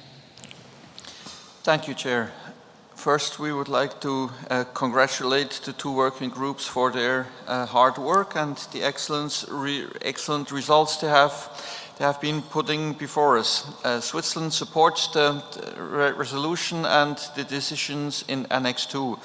We would also like to come to the proposed deletion of in the annex to the resolution of the for distinguishing wild from non-wild specimens. In practice, when border control agents are reviewing shipments and they are claimed to be captive bred, it would be quite important and helpful for them to have guidance on how to distinguish wild-taken specimens from captive-bred specimens. That's why I think this is quite a valuable addition to this annex. Thank you, Chair. Thank you, Switzerland. And European Union, have you had the opportunity to consider New Zealand's alternative to your text for paragraph 4B? You have the floor. Yeah, thank you, Chair. It is very acceptable from us because we always support the glasnost. Thanks. Thank you, European Union. I will see if there are any comments from observers.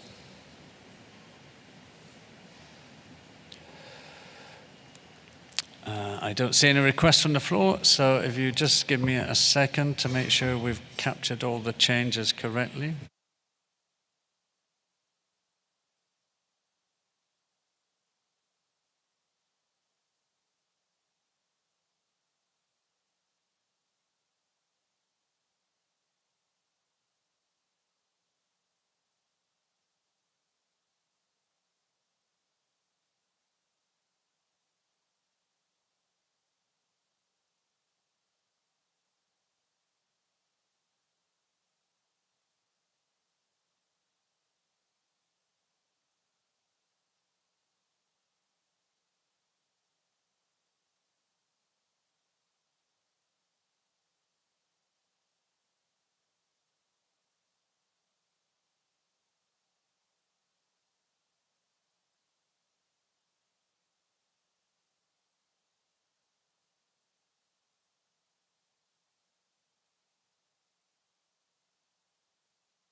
Right, thank you, folks. So we heard a lot of support for the resolution in Annex 1, and with the Secretariat suggested changes, with the exception of China's comment where they wanted the deletion of reference to and routes.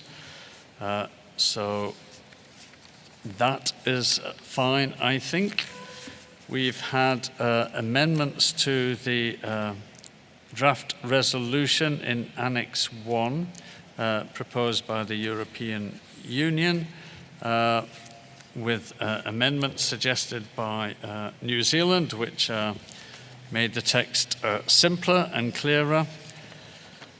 We have a bit of a debate on the contents of the annex, where it's referring to verifiable methods for distinguishing wild from non-wild specimens, which both the United States and Switzerland wanted to retain, and Indonesia wanted to delete. And given the comments made by the United States and Switzerland, and noting, I think, that in the introduction, the co-chair from the Animals Committee was pointing out that methods are evolving all the time.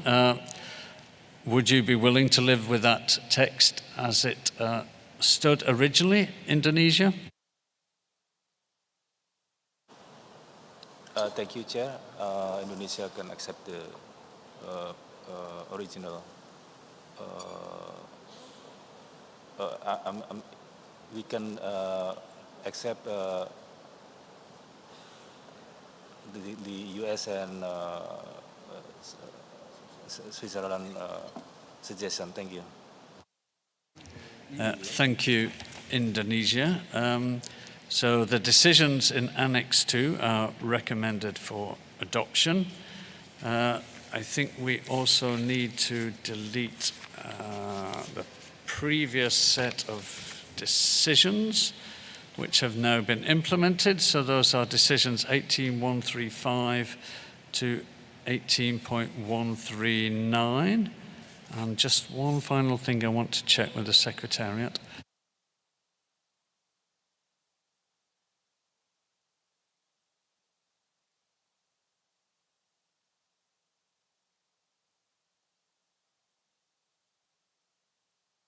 Okay, and if I didn't make it clear that we're suggesting adoption with the European Union's change to the additional preambular paragraph. So I think if we've captured that all correctly now, I think we can conclude discussion of this item and move on to document 44.2. And this topic is on the identification of timber and other wood products. It has been submitted by the Plants Committee, and I assume I'm going to invite the Chair of the Plants Committee to introduce the document. And if so, Gabon, you have the floor. Yes.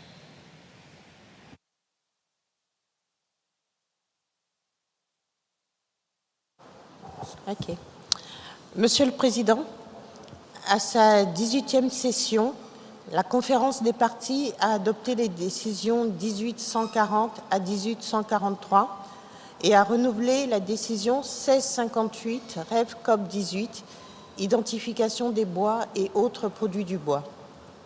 Ces décisions, à l'adresse des parties, du Comité pour les plantes et du secrétariat, portent sur les matériels d'identification du bois et autres produits du bois.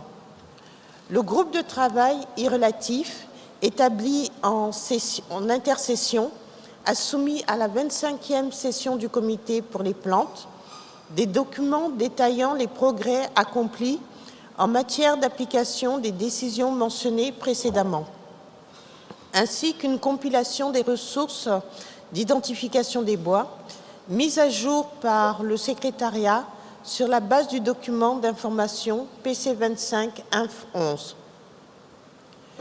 Sur la base des recommandations de ce groupe de travail, le Comité pour les plantes a également demandé au secrétariat, en étroite collaboration avec le Comité pour les plantes et les spécialistes concernés, de publier sur la section pertinente de son site web les ressources d'identification du bois ainsi mises à jour. Par ailleurs, dans son rapport à la 74e session du comité permanent, le secrétariat a noté que certains des résultats de l'équipe spéciale sur le commerce illégal des spécimens d'espèces d'arbres inscrites à la CITES, mise en place par la décision 1879, pourraient être pertinents pour les activités du comité pour les plantes. La conférence des parties est invitée à adopter les projets de décision figurant en annexe 1 du document COP19 DOC 44.2.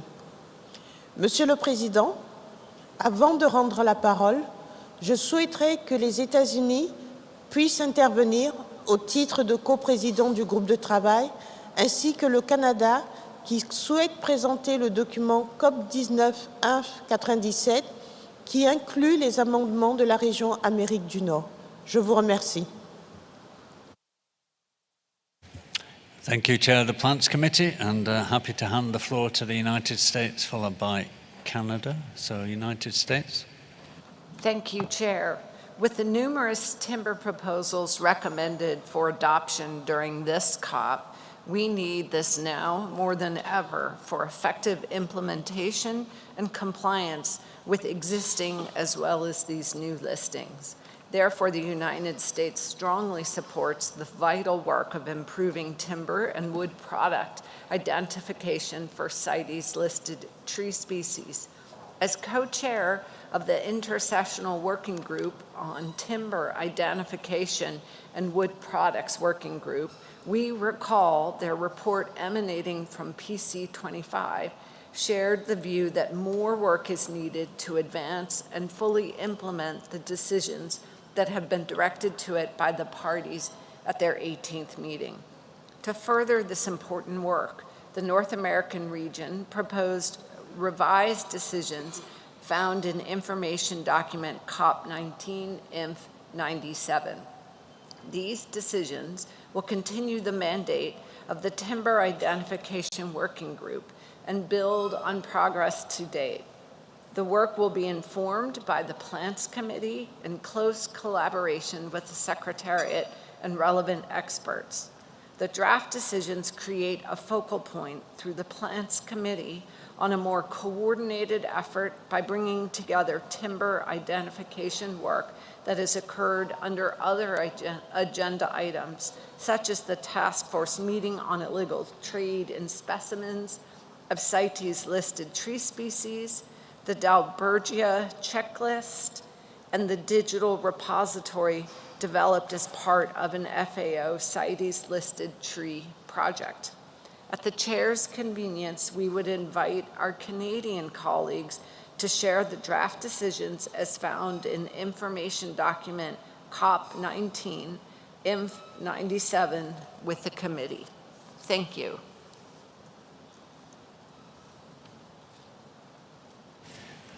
Thank you, United States. If Canada wishes to do that now, the Chair of Plants Committee did indicate that in our opening remarks. So I give the floor to Canada to introduce suggested decisions. Thank you, Chair. Canada thanks the Plans Committee for its report, as well as the co-chairs of the working group and the Secretariat for their work in advancing the CITES discussions and work on timber identification in challenging conditions. Canada also strongly believes there is considerable room for more work on timber identification beyond the compendium on wood identification resources. We consider it important to the Convention to address the complex challenges of identification of tree species found on the appendices. So I will read the draft amendments as suggested in Information Document 97. So in 19AA, directed to the Secretariat shall, and we would add the word close, consultation with the Plans Committee. That's for the first sentence. We would add a new paragraph, little a, which reads, review the utility and practicality of the online repository, comma, and make recommendations on its development, semicolon. Then the paragraph, little a, would be renamed little b, and we would add words at the beginning, based on the outcomes of the review, comma. The paragraph stays the same. Paragraph little b is renamed paragraph little c, remains the same. Paragraph little c is renamed paragraph little d and remains the same. In the directed to parties 19BB, at the end, after decision 19AA, we would add and 19CC. In the directed to the Plans Committee 19CC, it would read, the Plans Committee shall, comma, in collaboration with relevant stakeholders and building on information on existing initiatives, comma, and progress to date, colon. We would add a new paragraph, A, develop a plan to prioritize the CITES listed tree species, to focus global efforts on developing and sharing identification reference databases and tools, comma, including sampling campaigns for vouchered reference samples, semicolon. We would add a new paragraph, little b,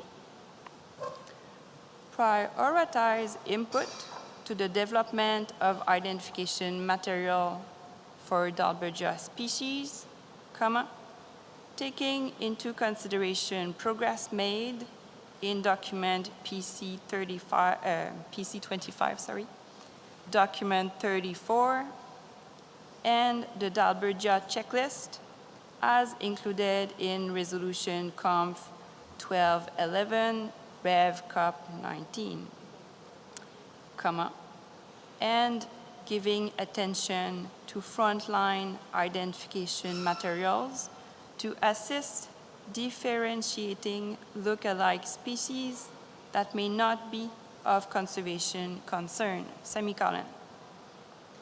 We would add a new paragraph, little c, develop a list of available techniques and tools that are useful to identify specific CITES listed tree species and their look-alikes, semicolon. A new paragraph, little d, would come from previous decisions 18.140, little paragraph a, and would read, determine gaps and complementarities in various tools and knowledge sources for timber identification, comma, such as existing field identification guidelines and keys, comma, and on their availability and usefulness, semicolon.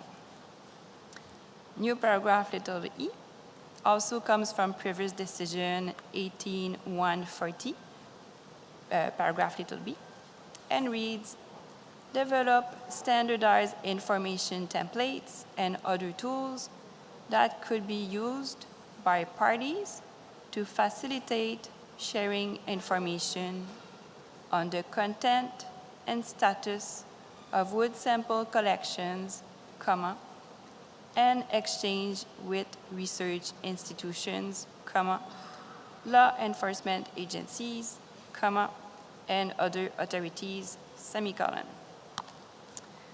New paragraph little f from decisions previous decision 18.140, paragraph little d, reads, determine methods to stimulate global, comma, regional, and national exchange of best practices in wood identification technologies between parties, comma, and here we would add a new part, including lessons learned on how parties have built their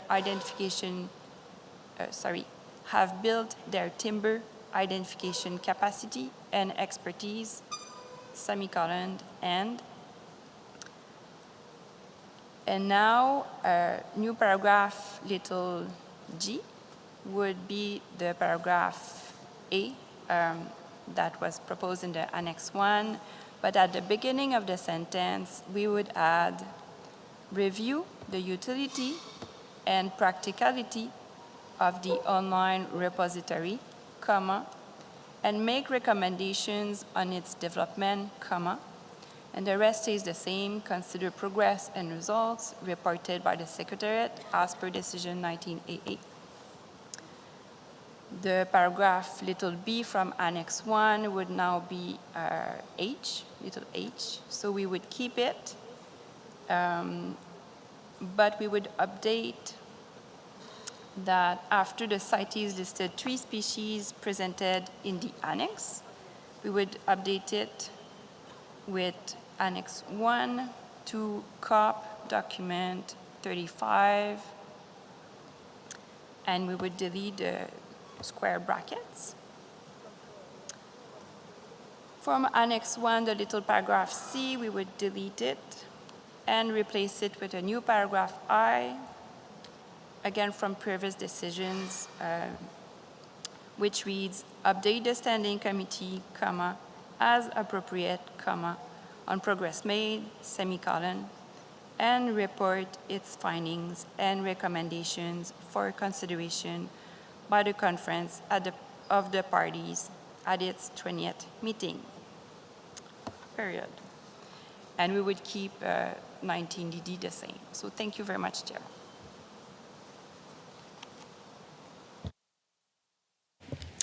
Thank you, Canada, for that comprehensive set of changes. So I hope parties have had a chance to absorb those, and I will open the floor for comments on the draft decisions in Annex 1 and any comments or views on the proposed changes from Canada.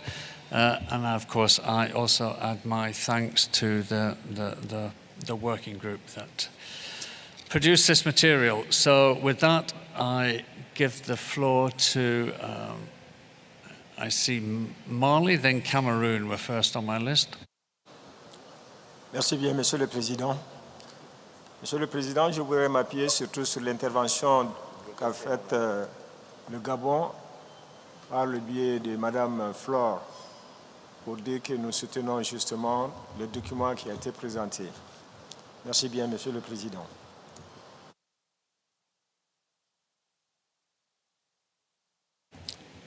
Thank you, Marley, and I assume your support then is for the document as originally submitted. Yes, thank you. So I give the floor now to Cameroon, followed by the United Kingdom. Merci, Monsieur le Président.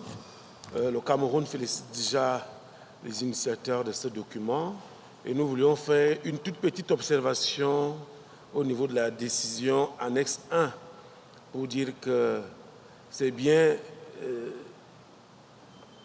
dit dans le titre, identification des bois et autres produits du bois. Mais dans les éléments de la décision, en la 19AA, cette spécificité n'apparaît plus parce que dans beaucoup de nos pays, peut-être c'est une question de langue, nous différencions beaucoup la grume et le produit en grume. Donc j'aimerais que partout il y a identification des bois, qu'on ajoute identification des bois et des produits en bois, pour que cela soit plus clair comme ça. Merci, Monsieur le Président.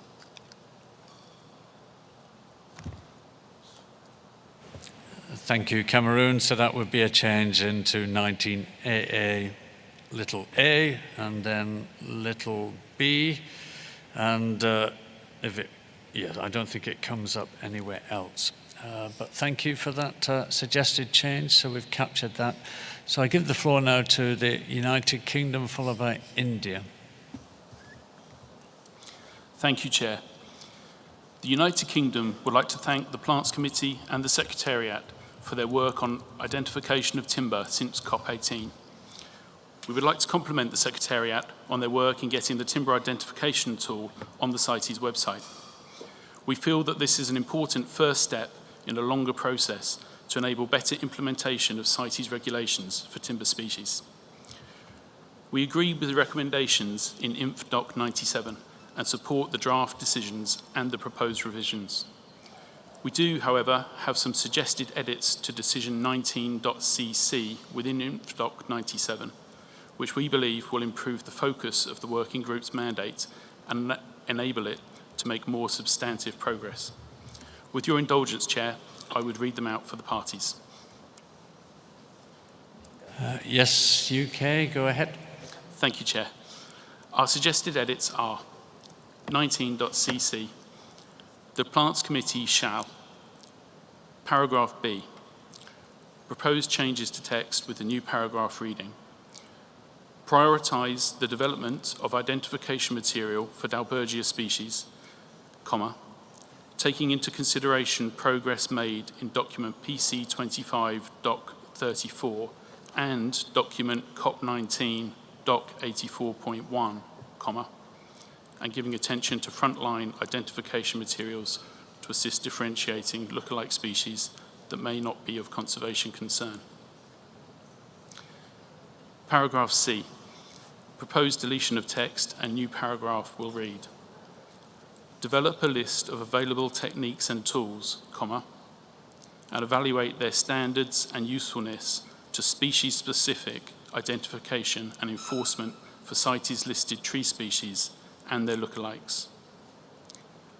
Paragraph D, proposed deletion of text and new paragraph will read, determine gaps in current knowledge sources for CITES timber identification, comma, on their availability and usefulness, comma, and consider challenges and resourcing required to make these tools more widely available to CITES parties. Paragraph F, delete the word "and" at the end of the paragraph. Paragraph G, deletion of text and new paragraph to read, review the utility and practicality of the online repository and make recommendations on its development to inform implementation of Decision 19.AA. Thank you, Chair.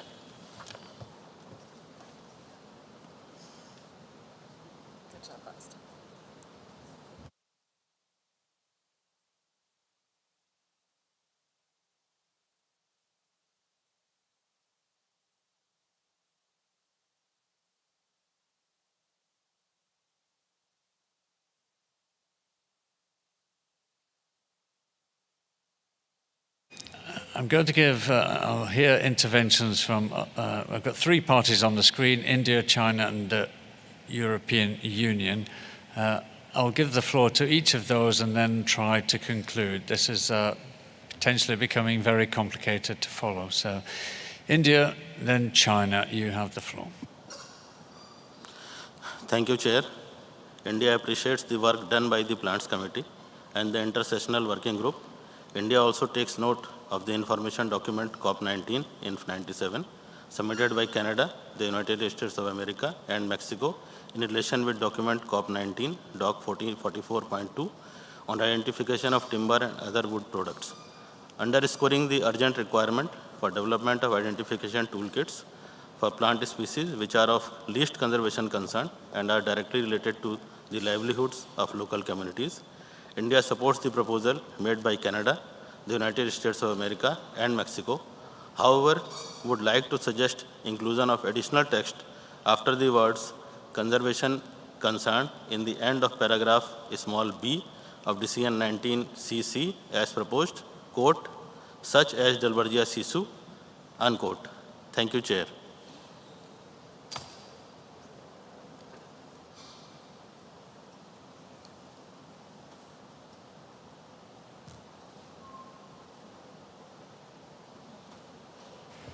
Thank you, India. So I think we have captured that, your insertion into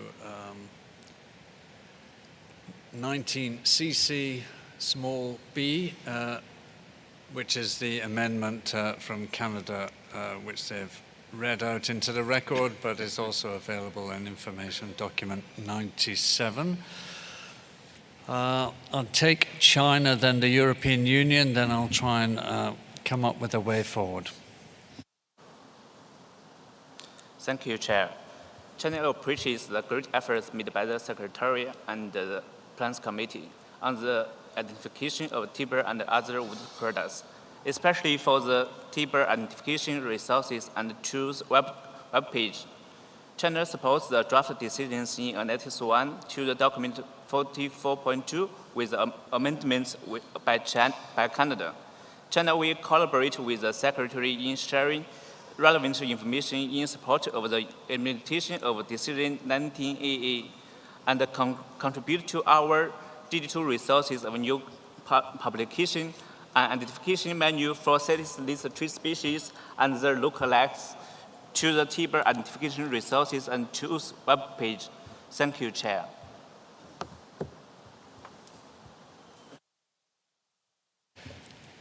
Thank you, China. I now give the floor to the European Union. Thank you, Chair. I would just ask you maybe to read the new insertion by India again, please. Certainly. So it's this is in the amendments read out by Canada. So it's 19cc and paragraph B, which I think is a new paragraph B, and that paragraph begins by prioritize input to the development of identification material for Dalbergia species, and continues, and the text at the end would read, to assist differentiating lookalike species that may not be of conservation concern, such as Dalbergia sisu. So the insertion from India was such as Dalbergia sisu, if that helps European Union. Yeah. No. Thank you, Chair. That's very useful. I don't think we actually would need those, that reference at the end to Dalbergia sisu, because we already talked about Dalbergia species. And if it's helpful, we agree to the insertions by the North American region, Cameroon, and the UK.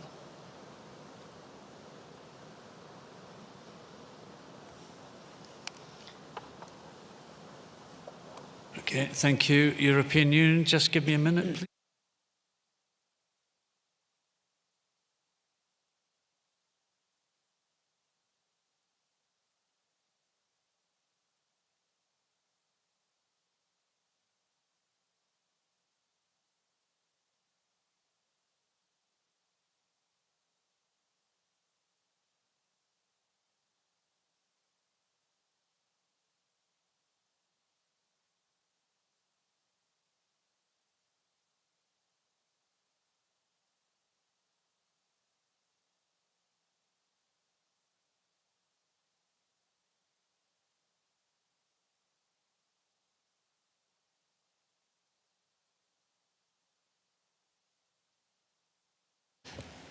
So we've had some fairly lengthy and sort of fairly complicated amendments proposed. Oh, sorry, United States. I was just about to try and sum up, but... Well, thank you, Mr. Chair. I appreciate the time, and the United States agrees and would be able to accept India's additions, and very respectfully disagrees with the EU on that specific matter. Thank you.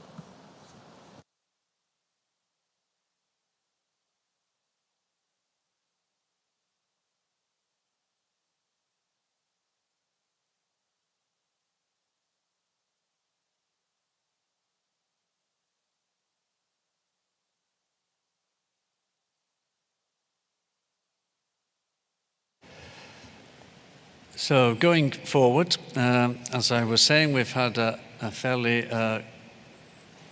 comprehensive set of amendments proposed coming from Canada on behalf of North America region, which have been read into the record. Those have been amended again by the United Kingdom, and then we've heard the interventions from India wishing to insert Dalbergia Sisu. The United States support that, but the European Union didn't. So I'd quite like to go back to India in terms of how strongly you feel about your reference to Dalbergia Sisu. Clearly there's 27 parties here that don't support it, and I've only heard 2 that are in favour of your insertion. And if you could live without it, that would perhaps help us to move forward here. Thank you, Chair. As it has been discussed, and reference to Dalbergia Sisu as an example would definitely help the Plans Committee to take the work forward. Thank you, Chair.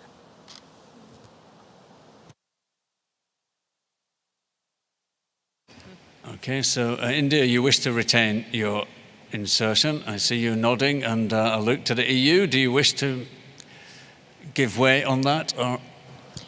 I suppose under the criteria for listing species in the CITES appendices, we would say it would still meet the CITES look-alike criterion, so still would be of conservation concern. While we do support India's position, we feel that it would be covered under the whole group of Dalbergia.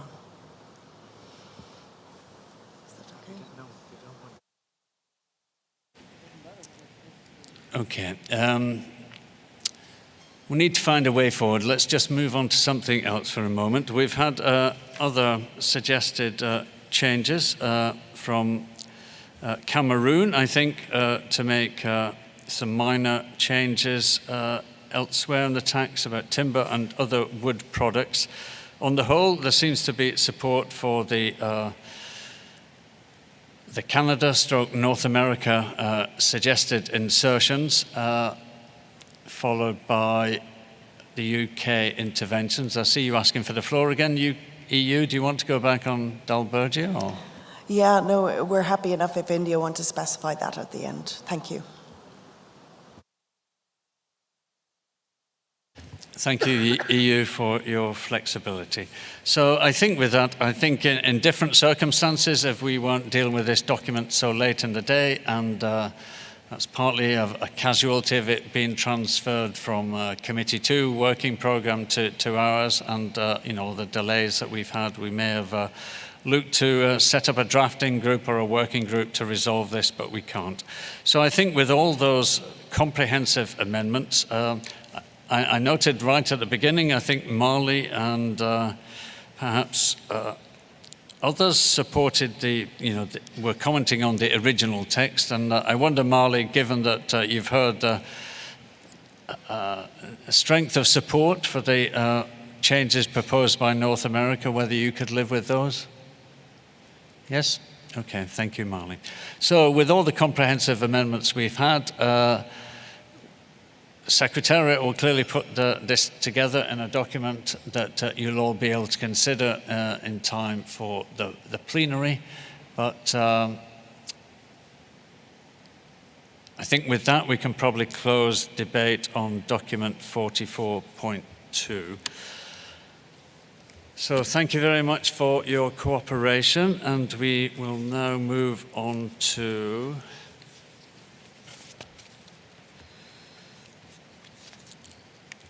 deal with item 51, or document 51, which is on quotas for leopard, Panthera pardus hunting trophies. And I believe this will be introduced by the chair of the Animals Committee, so you have the floor. Thank you, Chair. I present this document on behalf of the Standing Committee. At CoP18, the Conference of the Parties adopted decisions 18165 to 1870 on quotas for leopards. The Secretariat wrote to the countries which had not been able to provide the relevant information in the previous period, namely Botswana, the Central African Republic, and Ethiopia. At AC 31, responses from all three countries could be considered. The Animals Committee agreed to inform the Standing Committee that it considers the quotas for leopards from the Central African Republic and Botswana, as mentioned in Resolution Conf 1014 Ref COP 16, to be set at levels which are non-detrimental to the survival of the species in the wild.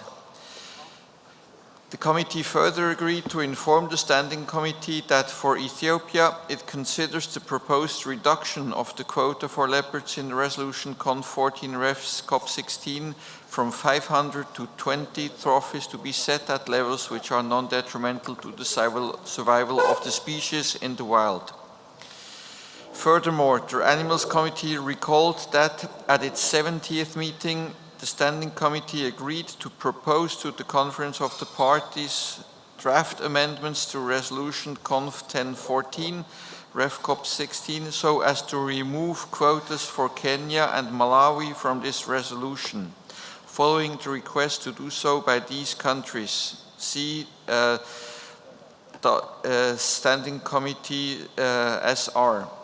However, at COP18, the issue was not brought to the attention of Committee 1, and the proposed deletion of Kenya's and Malawi's quotas was therefore not agreed, and as it had not been proposed. At its 74th meeting, the Standing Committee endorsed the recommendations of the Animals Committee and therefore invites the Conference of the Parties to amend paragraph 1A of Resolution Conf 1014 Ref COP 16 on quotas for leopard hunting trophies and skins for personal use by changing the quota indicated for Ethiopia from 500 to 20 and by removing the quotas for Kenya and Malawi. Thank you, Chair. Thank you, Chair of the Animals Committee, for that introduction, and I open, as always, the floor for parties. So I see Niger followed by Mali. Merci bien, Monsieur le Président. Donc, nous dirons que la COP18 a convenu d'un ensemble de décisions sur les quotas pour les trophées de chasse au léopard. La décision 1869 invite le secrétariat en coopération avec les États de l'ordre de répartition et les experts concernés à élaborer des orientations sur le développement d'avis de commerce non préjudiciable pour le commerce des trophées de chasse au léopard. Nous sommes inquiets de constater que de telles directives n'ont pas été élaborées.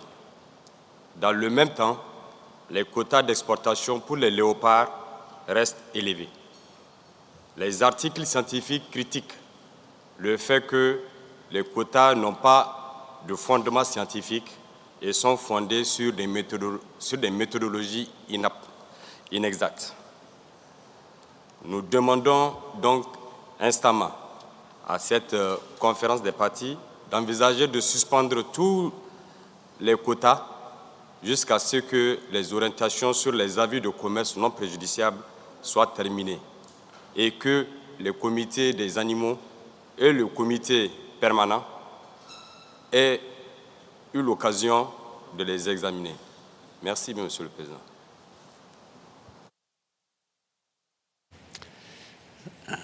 Thank you, Niger. I give the floor to Mali, followed by the European Union. Merci bien, Monsieur le Président. Comme l'a souligné mon voisin du Niger, la situation des populations des léopards dans nos États est très critique. Monsieur le Président, les décisions 1865 à 1870, il était question d'examiner les informations soumises par les États de l'air de répartition des léopards concernés et de faire des recommandations aux partis et au secrétariat lors de la CoP19. Monsieur le Président, la chasse au trophée reste un facteur important du déclin de certaines populations. On a une population relique entre le Mali et la Guinée, et quelque part entre le Mali et le Sénégal. Et nous avons remarqué qu'aujourd'hui, il y a une forte pression sur cette espèce dans ces limites-là. Du coup, nous savons très bien que le braconnage constitue un facteur très important, non pas seulement par les populations locales, mais surtout par des gens qui viennent d'ailleurs. À cet effet, alors la décision 1869 sur le développement d'orientation par les ACP, on pourrait dire aussi que, Monsieur le Président, ça n'a pas été résolu. Il faut que cela se fasse. Du coup, il est urgent de revoir la question durable des populations de léopards, tant au niveau national qu'international. Et nous remercions justement, Monsieur le Président, le comité permanent et le comité pour la faune, pour avoir fait un très bon travail et qui pourrait nous permettre justement d'étudier cette question de quotas. Je vous remercie bien, Monsieur le Président.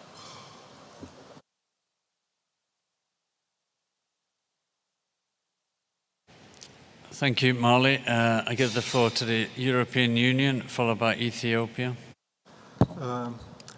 Thank you, Chair. The EU and its member states support the draft decision as presented by the Standing Committee. In addition, we see a need for regular assessments and reviews of quotas to address population dynamics. Therefore, we would like to propose the following two amendments to the decisions proposed by the Secretariat as outlined in Working Document 51 on page 3.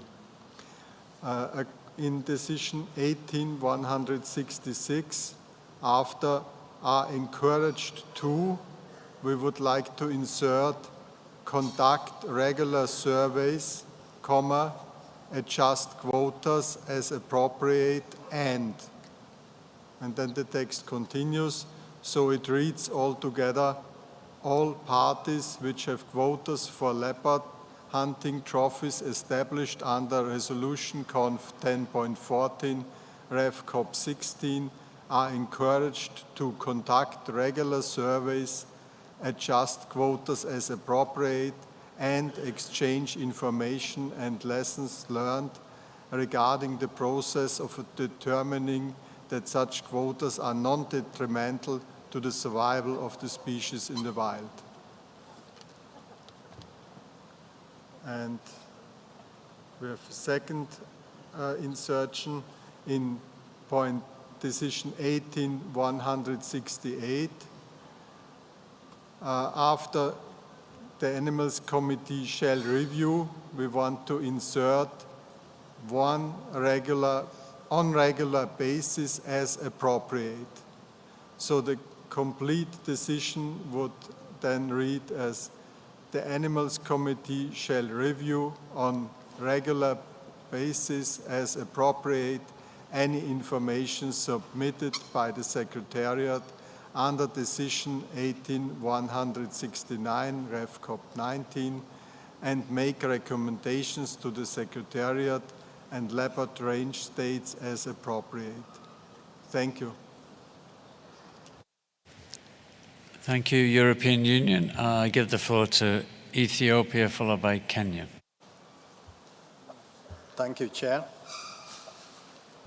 Ethiopia appreciates the Secretariat for taking forward Decision 18.165, requesting the range states to review their leopard hunting quota as contained in resolution COP.10.14 Rev COP16 to consider if the level is non-detrimental to the survival of the species in the wild. Also, we appreciate the Animal Committee for considering the information submitted by Ethiopia, which justifies the quota for leopard is set at a level which would be non-detrimental to the survival of the species in the wild. Therefore, Ethiopia fully supports the adoption of the recommendation endorsed by the Standing Committee at its 74th meeting, and then the comments of the Secretariat as directed to parties, the Animal Committee, and the Secretariat. Thank you, Chair.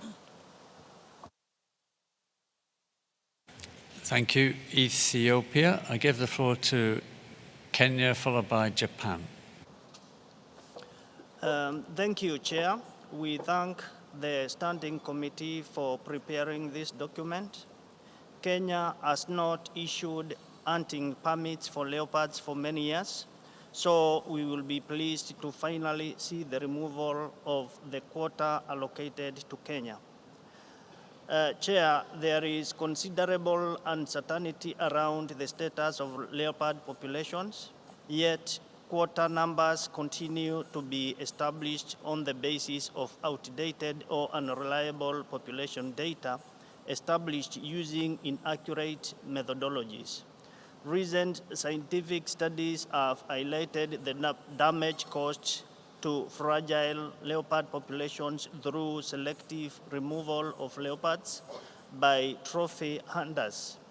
We also note that Decision 18.169C, which mandates the Secretariat to develop guidance to assist parties in determining non-detrimental findings for trade in leopard trophies, has not yet been fulfilled. We therefore urge parties to agree to a far more regular review system for leopard hunting quotas by the Animal Committee, which in our view should take place in each intersessional period, and to exercise restraint in issuing permits while outstanding decisions are fulfilled. Kenya also agrees to the amendment, inclusion of the amendments suggested by the European Union, because it is very important to issue quota based on recent census results. Thank you, Chair. Thank you, Kenya. I give the floor now to Japan, followed by Namibia.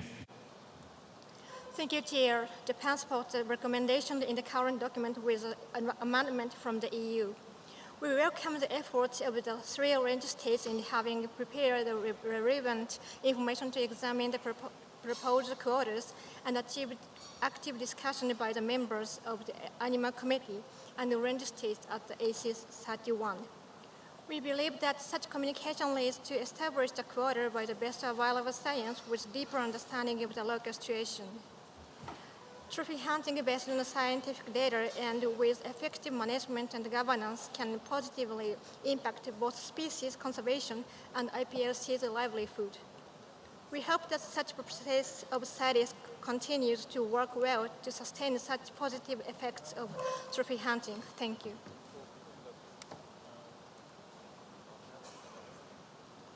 Thank you, Japan. I give the floor to Namibia, followed by Central African Republic. Thank you, Chairperson. Namibia thanks the Standing Committee for submitting document COP19.51. We agree with the recommendations of the Standing Committee to amend Resolution COP 10.14. We also agree with the comments of the Secretariat contained in paragraph B and C regarding the relevant decisions. The EU proposed amendment, we still have to consider that. But regarding the hunting quota for Botswana, Namibia fully agrees with the conclusion of the Animals Committee that the quota is sustainable and should therefore be retained at its current level. I submit, Chair.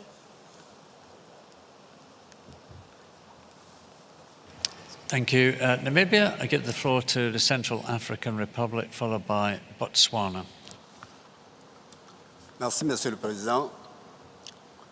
La République centrafricaine est l'une des parties ayant des quotas pour les trophées de chasse et des peaux de léopard. En 2020, elle a établi un ACNP qui a été soumis au Comité pour les animaux à la 31e session, relative à la résolution CONF 10.14, révisée COP 16. Et ce ACNP montre clairement que ces quotas ne sont pas fixés à un niveau non préjudiciable à la survie de l'espèce dans la nature. De ce fait, la RCA félicite d'abord le comité permanent à travers le comité pour les animaux et appuie ce document et les recommandations faites par ce comité ainsi que les observations du secrétariat et appuie les recommandations de l'Union européenne. Monsieur le Président, je vous remercie.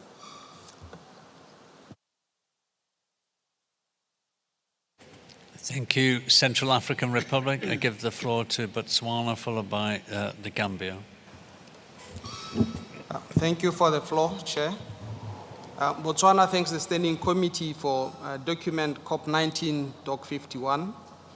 Overall, Botswana is okay with the text and decisions in the document. As stated in para 3 and 4 of the document, both the Animal Committee and Standing Committee consider the Botswana quota as non-detrimental to leopards in Botswana. In this regard, Botswana continues to improve the scientific basis for managing leopards. In 2022, we started a survey to systematically investigate the geographic distribution of leopards in Botswana and ascertain densities in sample areas through intensive spatial capture recapture studies aided by camera trapping. Botswana is one of the few studies after Namibia to do a national survey of leopards in Africa. The National Leopard Survey will involve rural communities and other stakeholders so as to factor their aspirations. Botswana is about to finish the first phase of this National Leopard Survey in the northern part of the country and soon roll it out to other parts. Moreover, Botswana is finalizing a National Leopard Management Plan 2023 to 28, which was developed through a bottom-up stakeholder process. This is awaiting approval by the executive so that it is launched first quarter of 2023. It will be one of the first countrywide management and action plans developed for leopards in the whole world. Botswana has experiences in managing leopards, and we share experiences of developing our management plan in COP Info 65. Chair, in relation to the proposed decisions, on the basis of experiences from Botswana and other range states, particularly in Southern Africa, we propose deletion of the new point B under decision 18.169. This is because COP 10.14, revised at COP 16, directs, and I quote under 2, directs the Secretariat to report deficiencies of the system or specific instances of concern to the Standing Committee and the relevant parties as appropriate, end quote. So parties are already setting the leopard quotas on the basis of scientific processes, which are cleared by both the Animal Committee and the Standing Committee. So if this process has any inadequacies, then the Secretariat should first undertake a report to identify these inadequacies as per the point cited point 2 of this Conf 10.14 revised 2016. It is only then that any consideration of guidance could be discussed. So at this point, we are unaware of any need for this guidance as called for by this decision. Actually, adopting the decision will just be a waste of the limited resources that the Secretariat has. Thank you, Chair.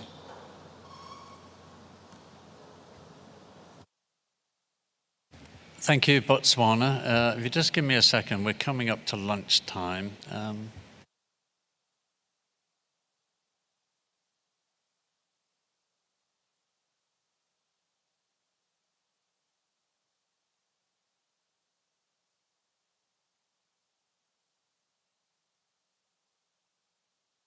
Thank you. We're 2 minutes to lunchtime now, and we're clearly not. I've got a list of speakers already kind of in front of me. We're not going to finish this agenda item now, so I suggest we adjourn for lunch.